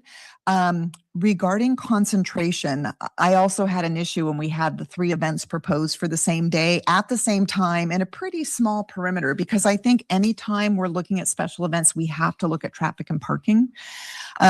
So I guess it'll be a test this year to see how that plays out, but we already have parking challenges on any given day. So I think that it makes sense, even if we had 2 in the same day, maybe if they're at different times, that wouldn't be an issue. But if they're in the same vicinity and the same time, that becomes an even bigger burden, because we have to figure staff time and staff supplies. If we're putting up barriers, do we have enough supplies to do 3 separate events at 3 different locations? And then we would have to have additional staff at different locations versus maybe all of them being at one. So I think that's important to consider. With the Car Week one, I think that the Woodies in the Woods is actually sponsored by the state, right? So that doesn't come through us. So we actually only had 1 city sponsored event. So I think we wouldn't necessarily have control over that, but they living by one and having attended the Woodies, I know that it seemed to be not a traffic issue because the 2 were far enough apart and people were here for Car Week anyway. So I think you're right about maybe during Car Week, that might be a little bit different style because it's a whole big event that has multiple different locations. But in general, I think paying attention to that is important. The off-cycle submissions, I think, is really important. I think currently, isn't it 150 days anyway? So I don't think we would want to go, if it's already challenging for staff to go less than 150, I shouldn't think we should do that. I'd almost be inclined to say no off-cycle, because staff kind of does their event cycle and then they get to move on to other business. And so anytime you get pulled off your normal tasks, then other things fall by the wayside. So even if you recoup cost, they're not working the additional hours. So yes, we could maybe recoup more in income, but we aren't really recouping the time. And so I think we have to weigh that. So I think that's important, and especially if a coastal development permit is required, even if we decided to give some leeway and change it to May, I almost say if we need a CDP, it should be an absolute no because of the extra steps required. But it's boards, it's not just like you submit this, we approve it, and we're good to go. I think when people submit events, they don't realize all the steps it has to go through for approval. So I do think it's fair to say no off-cycle except in special circumstances, so long as we don't get into a potential unfair kind of situation. So that it seems like there's a fair playing ground for everyone. And as far as the how much we subsidize, it's a good point because, back to the point, sorry, about the events that don't seem to have a direct benefit, like they're not sponsored by a business or residents. I'm wondering if on some of these smaller events, I noticed that the ones that aren't city sponsored are almost all fundraisers. So it's almost like we're doing kind of a public benefit to allow them to have their fundraiser, and at least it's not technically costing the city. One thing that might be helpful to know in this equation is whether they're having hotel stays and food stays. So they could be bringing benefit to business, not directly through the event, but for them coming for the weekend, for example. So that's something that I don't know if council and staff would want to look at that. And there may be no way to find that out. The hotels may know if they're seeing people for certain events that are coming in and staying for the weekend, and that's boosting the TOT and the tourism. So that's the one comment I would have on maybe there is some business benefit we're not aware of. But I think we really have to be mindful of our residents and how much to subsidize. I think that also ties into how much benefit is it to our community. Car Week's kind of a done deal.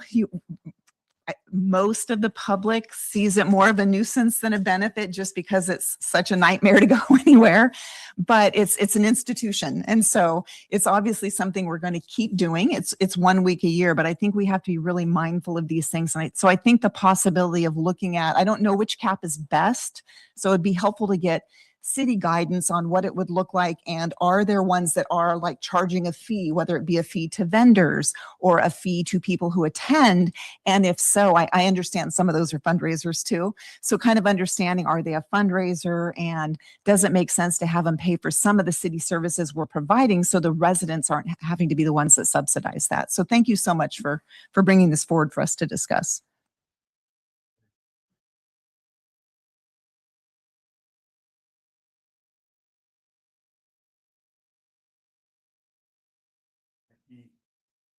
Oh, I was just gonna, sorry about that. I was just gonna throw in that this might be a good thing for a board to work on. We have kind of like a couple different positions that Mr. Go has been taking notes. We've had a couple different positions going either way on all three of these. So it might be something we want to kick to the direct board to work on and come back with some recommendations. That's what I still think that after listening to everybody. Councilmember Baduri. Yes, thank you, Mayor, and thank you for sharing your thoughts too. And thank you for bringing this policy for us for discussion. I had a couple of questions before I went into some ideas here, but I wanted to ask Mr. Go, like, is more than one event a day?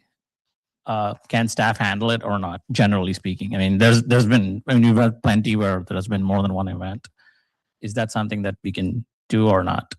Typically, Councilmember Baduri, typically if we have multiple events in the day, they're not like, if I had 2 car events in the day, and I understand Councilmember Rouse said we do have 2 car events, but the city doesn't do anything with the Asilomar events. That's all ran by state parks. It's all within their jurisdiction. But if we had 2 major car events in a day, that's going to be a challenge. We had 2 runs, that's going to be a challenge. But if I have Butterfly Days at Chautauqua Hall and the croquet tournament at Caledonia Park, that's not a challenge. With the sunset celebration at the lighthouse that evening, right? That's not a challenge. So those type of events that are on the same day are different. And this conversation is getting me to think about how we would classify a multiple events in the same day, right? And the level of city support that is needed. So it depends on the event, obviously, and the location. If they're at Lovers Point, they're more of a challenge. If they're downtown, they're a challenge. If they're at Caledonia Park, they're not as challenging, depending on the amount of attendees. Right. Yeah, that's what I figured. I mean, the type of event matters. And the second question was so the coastal development permit, is that fee or the work associated with the CDP baked into the cost that we pass on to the event organizer? Yes, if it's a full cost recovery event. Okay. All right. So I think I'll just summarize where I am with this. So one is, first of all, I just want to just remind the council, you guys are already aware, but we are getting into districts. And if we bottle this down to say one event per city, then the district will say, why won't we have something in my district? Why are you like precluding this? So you'll get into this argument, I believe, that district folks may say events in their district need to happen. So I would just say leave that open-ended with respect to the one event per day, not bottle it down, but instead have the staff come back to us and say, can they do it or not? I would rather lean that way than the other. The other thing is I like Mr. Thomas's comment and my fellow council members' comment.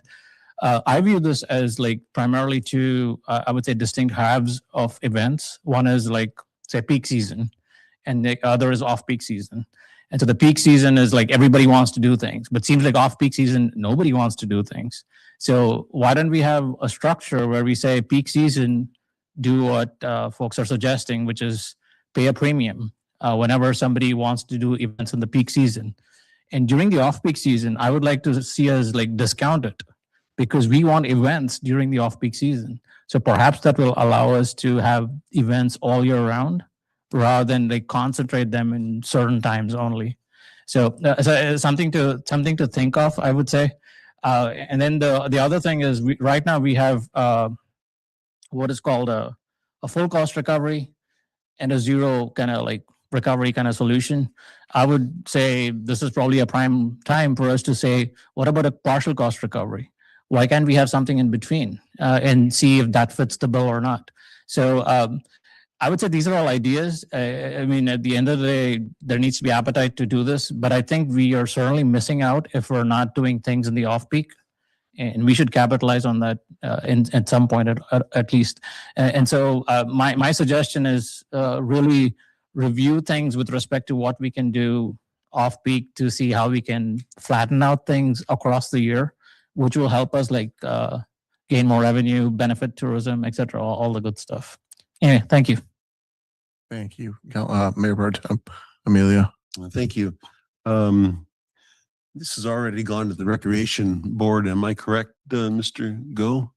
No, it has not. This was asked directly by the city council to bring it back to you for consideration, but I think it would be prudent for you to work with them, take something to them, sure, and then go have a dialogue with them with almost like a red line version from what I'm hearing tonight.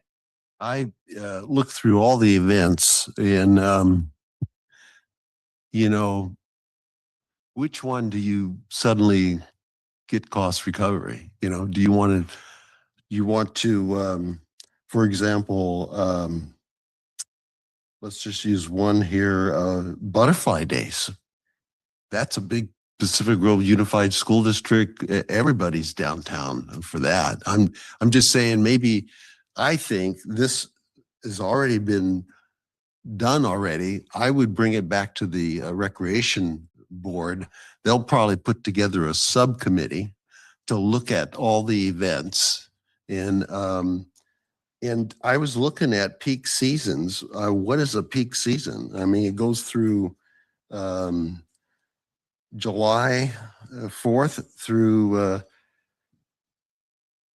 December, you know. Maybe we eliminate the holiday parade. Then we'll hear all about that. No, we're not going to do that. But I think the Recreation Commission should be able to look at this, and most likely, I know them because I'm a liaison to them. They'll put a subcommittee together to look at all the events. So I just think you know, this has been going on for how long has this event, special events, been going on since I've been here? I've been responsible for the recreation department since 2010, and so this is my 17th year of bringing forward special events. The special events, though, has been pretty much standard each year. Am I correct, Mr. Gold? Am I right on that? Maybe a couple have been added to it, but that's why I think it's important to have the Recreation Commission. That's what we have them for, to look at this and bring some of these thoughts back. I mean, I looked at all the dates and everything. There's a couple of events here that overlap each other, but Mr. Paduri here explained, sounded like you could handle a couple of events if they occur on the same day. Is that what I heard? Depending on the type of event and the location and the attendees, yes. Okay. Okay, that's my recommendation. Bring it back to the city recreation board. That's what they're here for. And let them work on it, and they may come up with some other different ideas. Yeah, I agree. Yeah, you know. Thank you. Just to summarize, I think we need to bring this to some kind of a resolution tonight. So we've heard of different perspectives. I hate to say it, Mr. Go, but I don't think you're going to get a red line out of it since you have 2 or 3 different positions on each of the items. So my recommendation would be that we send it to the rec board for all purposes with our notes that from this meeting, and that would be the direction I would give them. I would give them let them run with it, check out all the events. If they want to, they could even get into the brass tacks of the cost of the event, or kind of what Mayor Pro Tem had said. So maybe that exploration needs to happen. Maybe it's going to take some time, and you could kind of look into it. And I know there's other hands up, but that's what I'd like to do. So if there's support for that, that's what I would recommend tonight. Councilmember Garfield. I appreciate the comments on, we really need to honor what the staff feels they can manage. That's a very important part of it. But I don't want to lose sight of the fact that these events impact the people who live here that aren't part of it. And so I would just add that as a consideration of maybe the staff can manage 2 events, but the community might not. So I just want our neighbors to be considered as well. Yes, Councilmember Rowe. And I think that brings a great point, because although like the Woodies in the Woods is at a Solimar, it still brought a significant amount of traffic. It didn't look unmanageable, but our Pacific Grove PD still has to manage that traffic flow. They still have to, look for bad drivers and illegal parking and all of those things that happen on our streets, even though they're surrounding. So, maybe even coordination with a Solimar to say, if you guys are having events, maybe they just need to give us a heads up so that we can also have a schedule that says they're having this X event. It does create a lot. Now, some of these events, like I look at the Monterey Bay half marathon, and it's a multi-day event for our town. And I know that our hotels have a significant uptick over that weekend. Our restaurants get a lot of business during that weekend. So, although you can say, well, it doesn't bring much to the city in it of itself, it brings a lot of money into the city. So I think there's got to be a balance. And then, Mr. Lorca, did you have any thoughts on the shall and may and giving them an out to say Work no? May would give them more discretion to do so. Yeah, they wouldn't be compelled to approve or deny something if there was some discretion there. Of course, they would need some parameters around what that discretion would be. So I'm going to just make a motion that we send this to the Recreation Board with our notes and issues and sub-issues that we've already explored. All of the issues that you described in the report, we've kind of gone into and provided arguments on both sides on some of them. So I would say we send this to the Rec Board and ask them to prepare proposed amendments to such. That's my motion. Thank you. We have a second by Garfield. Discussion. Yeah, just one quick comment is, I agree with the idea of bringing it to the rec board. I think it would be helpful for them to understand as well, where it becomes an issue. And I'm talking more for the late submissions. I think it's important that they understand exactly how that impacts staff, because I think that will help inform their discussion well. Thanks. Okay, any further discussion? Okay, take a roll call vote, please, Madam Clerk. My motion was to direct it to the rec board with our notes on the issues.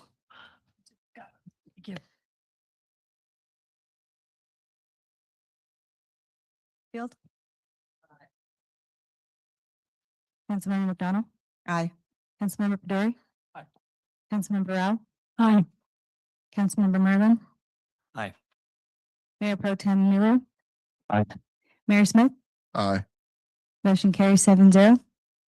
All right, thank you very much for the report. Thank you, Mr. Go. That was well done. I thought you guys did a great job encapsulating the actual issues at play and keeping it rule of three. So thank you so much for that. And we'll look forward to hearing from the rec board on it. And finally, our last item of the night, agenda item 13A, overnight parking of trailers and oversized vehicles. And I will recognize my colleague, Councilmember Garfield. Thank you, Your Honor. Do we have the presentation yet? Okay. Let me know. Yes, we do. Give me 1 second. 12C. There we go. I have it. Yeah.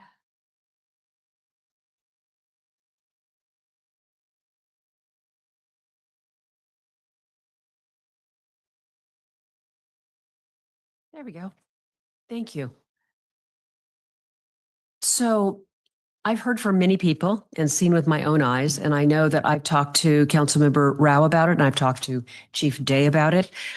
We've seen trailers parking for weeks on our city streets. We've seen RVs you can't see around crowded together, providing a safety hazard. We've seen visitors in their RVs, very large RVs, popping out a bedroom or a kitchen or something and expanding the footprint, making it hard to get around them.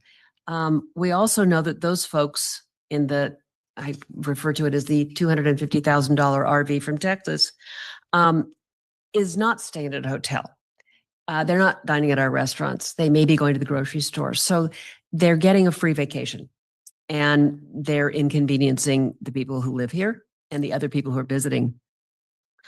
I wanted to just be very clear that what I don't want to inflict on Pacific Grove is Pacific Grove being a storage lot or a campground. And so wanted to bring some of the issues to us to decide what to do about it. And I would suggest that we are going to give direction to traffic and safety to continue to work on this, because I think that's our best bet for coming back with this. So I started looking at this ordinance 17021, and it's a mess. It combines two other ordinances. It is the ordinance that eliminated the previous ban on unhitched trailers parking on the streets. So that has to be undone as well. And it may be that this 17-021 just needs to start over again and get clean, clear language. So what I wanted to do was look at what the goals would be for this. And if we can go to the next slide. Given what we've heard from the community in the letters we've received and what we've seen as we walk around or drive around, I would like to suggest some goals of banning unhitched trailers or empty RVs parked on the streets as being stored, period. With a permitted exception for a specific use. An RV that's going to be in use, you need to clean it, you need to store it, you need to staff it, stock it. You need to put food in it. When you come back from your camping trip, you need to clean it up. That's a period of time. You can easily get a permit for it. And at various periods of time, we've had that permitting system working. So I think we need to reactivate it. We've also discovered in looking at, and for me talking to the police who are trying to enforce this, there are several different enforcement time periods. So for instance, the parking along the coast is eliminated from midnight to 5. But the overnight parking about not camping in your car is from 10 to 5. And so those are conflicting. The police say that they're getting in arguments with people about which one they're enforcing. And so it makes enforcement difficult. So I'm going to suggest that a consistent time of 10 to 5, 10 p.m. to 5 a.m. Might be a better bet for consistency, for signage, and knowing what's being enforced. The overnight camping or occupancy or being in a car or RV or camper overnight needs better signage, because we are having complaints of vehicles where people are camping near Washington Park. Well, when people are in these campers, the smaller campers, there's no bathroom in them. So just thinking about that. And in Washington Park, when people are cooking, and I've seen them barbecuing or pulling out the hibachi, we are setting up a really risky situation. In addition, we get complaints about blight, noise, and a sense of safety. So I think that that's something that needs to be resolved as well in specific locations. And then, as I've already mentioned, having a prohibition against a legally parked RV, which is fine to be here, it's legal, bumping out its extensions is something that should be prohibited. And the question is, do we need to provide more specific parking restrictions like we do with tour buses? We already say tour buses cannot park, I think they can park at Lover's Point, but cannot park after Lover's Point until you get to Point Pinos. So there's very specific areas where oversized vehicles like a tour bus can park.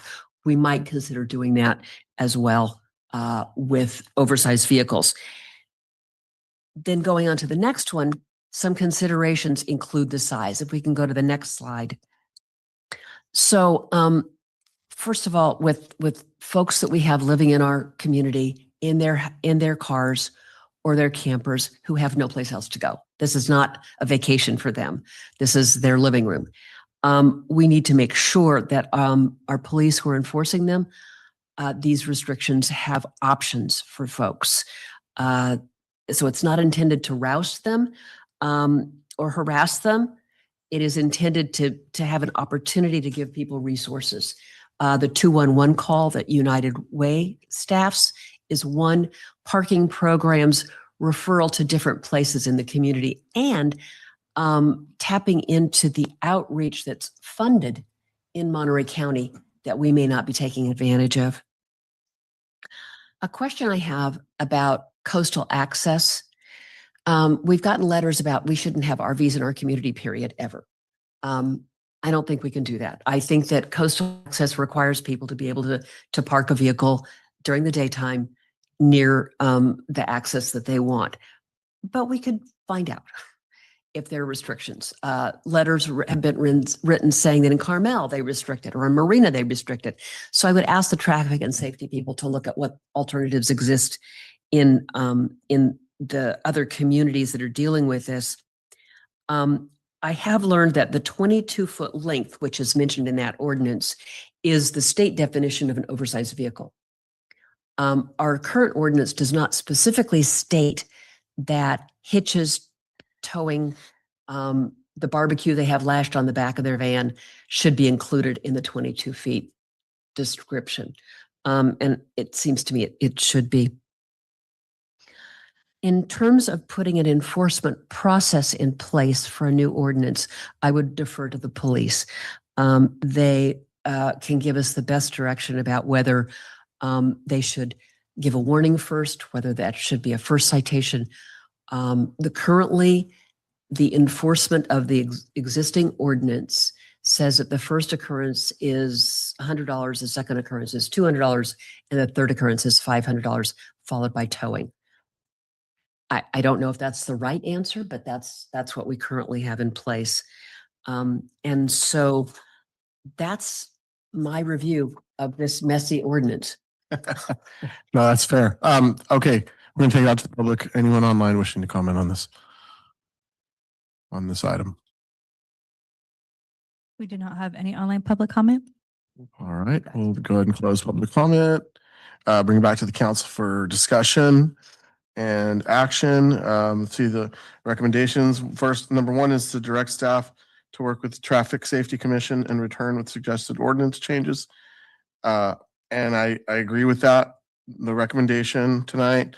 And I will point out that Councilmember Garfield is correct that if we have ordinances that are lacking in foundational elements, and they should be sorted out and actually dealt with while we hit them, because it's like you always, we change up here, staff, things change, but you want to make everything better. Every time you find an error, you want to make it better for the next person, for the next group. So I think if we find that there's some issues, let's get them all cleaned up.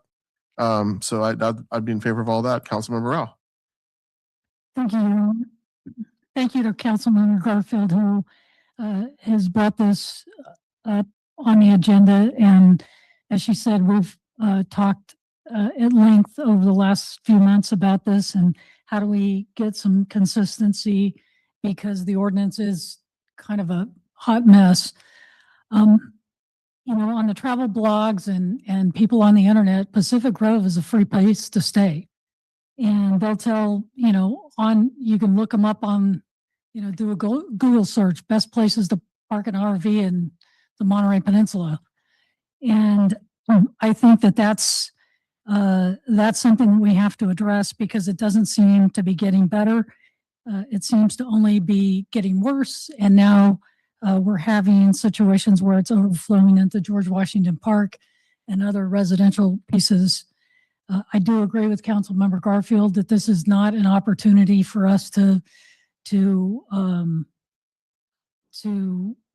rouse, people that are unhoused. There are safe spaces for people to park. There are plenty of places. I know that we've done a little impromptu interview with a couple of the police officers, and I think the police officers need additional training, and I think that's something that we should count on Chief Day to put together, so that we have additional training, so that everybody's aware of the services, so that they can help people out. And also, I feel very strongly that the fine should be commensurate with an average hotel rate in Pacific Grove plus the TOT tax.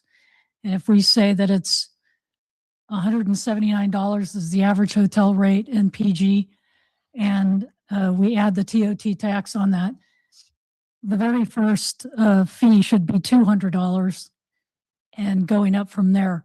Right now, I think the parking fee is $40. If it's a parking, If if they're it's a parking parking. violation, 48, I think. And so I think that we need to look at making sure that if people are coming into our town, they're not going to stay in our hotels, they're not going to eat in our restaurants, they should be paying a fine that is commensurate with what they would have to pay. Now, I think there's also already on the books a provision that if you are staying at a friend's house and you just need to park an RV for a couple of days, you can go to the PGPD and they'll give you a permit to park. So, there is reasonable accommodation for people that are passing through and visiting family and those types of things. Those are not the people we're talking about. We're talking about the $300,000 Mercedes on Ocean View that's taking up 3 parking spaces with a pop out and a grill. And so I do agree that this has to be done. And I think recommendations 1 and 3 are very appropriate moving forward. Thank you very much, Councilmember Paduri. Yes, thank you, Councilmember Garfield, for bringing this and for digging through some of these items, which is a thing in itself. I hate this ordinance. So I'm supportive of what you recommended. I would just to echo what you also said. I don't know what the administrative burden is for some of these items to be enforced, and I always see this as enforcement is if you're kind of like it's like you take care of the problem on one street, it comes to an adjacent street.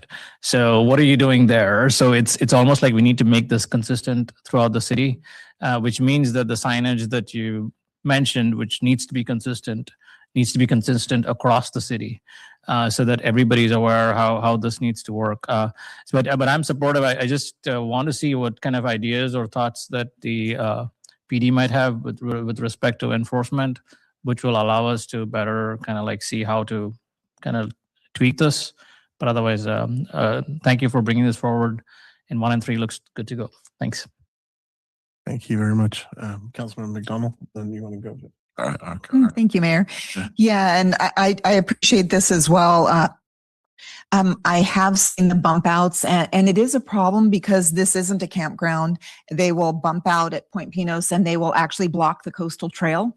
And that's obviously not acceptable. And I'm sure if the Coastal Commission was aware, they would probably have an issue with it as well. I think, and it would help to have clarification on this. So the 12 to 5 is for all vehicles. The 10 to 5 is the ordinance for regular cars. I bring this up because on the rare night that we have a clear sky and there's some kind of celestial event, we are among many who actually go out and park and watch, but then we leave at midnight. So I know it's not a frequent thing, but it is a common thing for people to come out and try and do that when the rare opportunity permits. And so I just want us to kind of be cognizant of that before we block everyone from parking after 10 p.m. because then our entire coast would be non-accessible for that purpose. So just wanted to bring that one up. The other concern about having people camping on the beaches is we have caught people having campfires on the beaches as well. And it is, after all, a marine sanctuary. So I think that having more awareness to that helps prevent that problem as well.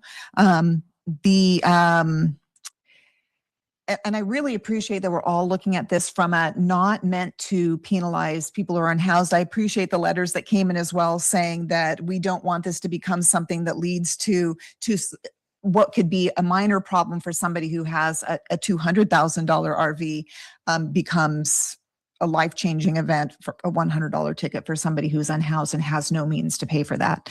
So, but this brings up something we brought it before, nothing's gone with it, and I don't know who would implement this, but we have an overnight program for women, but for men.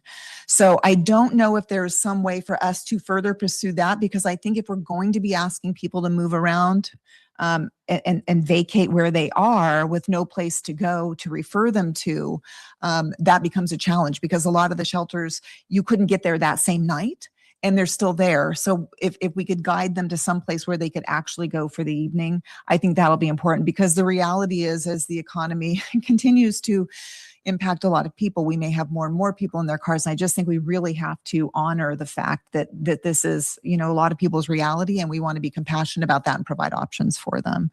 And I do like the idea of the warning first, partly because not everybody does know, but unless it's an unhoused situation, I think a warning of, this is the regulation and we need you to leave now would be appropriate, versus giving them that one night free. And I think it does make sense to make the cost commensurate with a hotel stay, because that will be less encouraging for people to come and stay for free than to just book a hotel room in the first place. So I don't know legally what the requirements are. I know the state sets certain parameters on what you're allowed to charge for tickets, but maybe it would be helpful for the rec board to, the Traffic Safety Commission to know, do we have the leeway to set those fees on our own, or are there certain parameters that we have to work with? Thank you. Mayor Pro Tem Amelia. Thank you. Thank you for bringing this. I'm in support of it. A couple of things I wanted to mention. You took the words out of my mouth about the homeless. But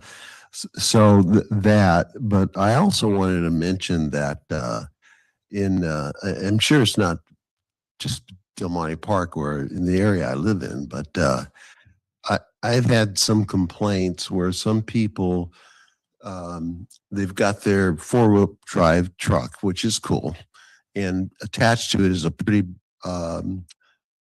handyman's trailer, okay? But even with that handyman's trailer, I'm just talking Del Monte Park. I'm not going to give you the location, but it's in Del Monte Park, and they have to edge out to look to the left, and then someone's coming off to the right.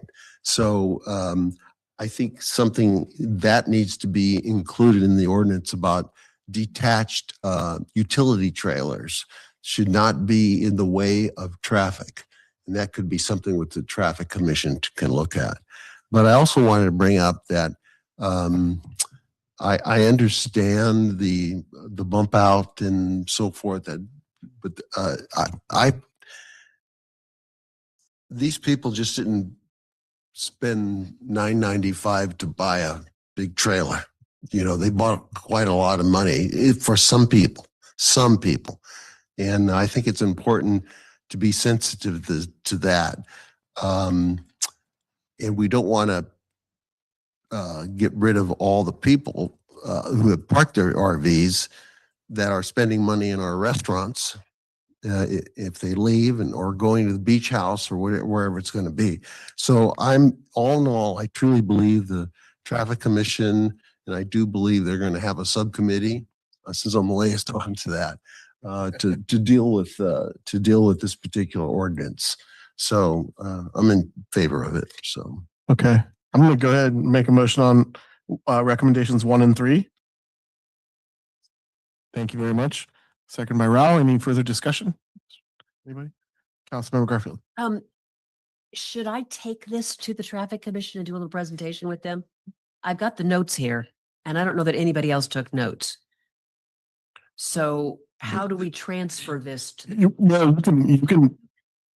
I was going to say what you should do is bring the notes from the meeting to the traffic commission, have them. You can deliver it. You could deliver it. Yeah.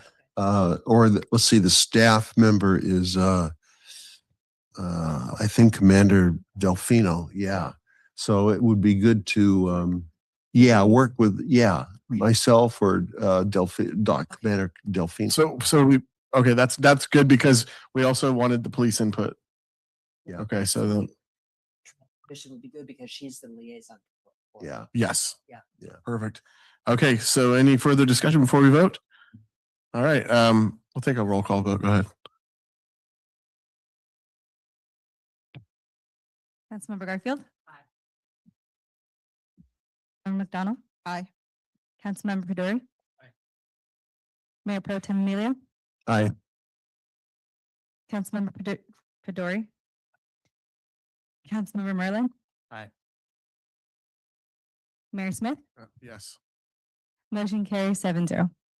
All right. Very good. Okay. Councilmember Rao? Aye.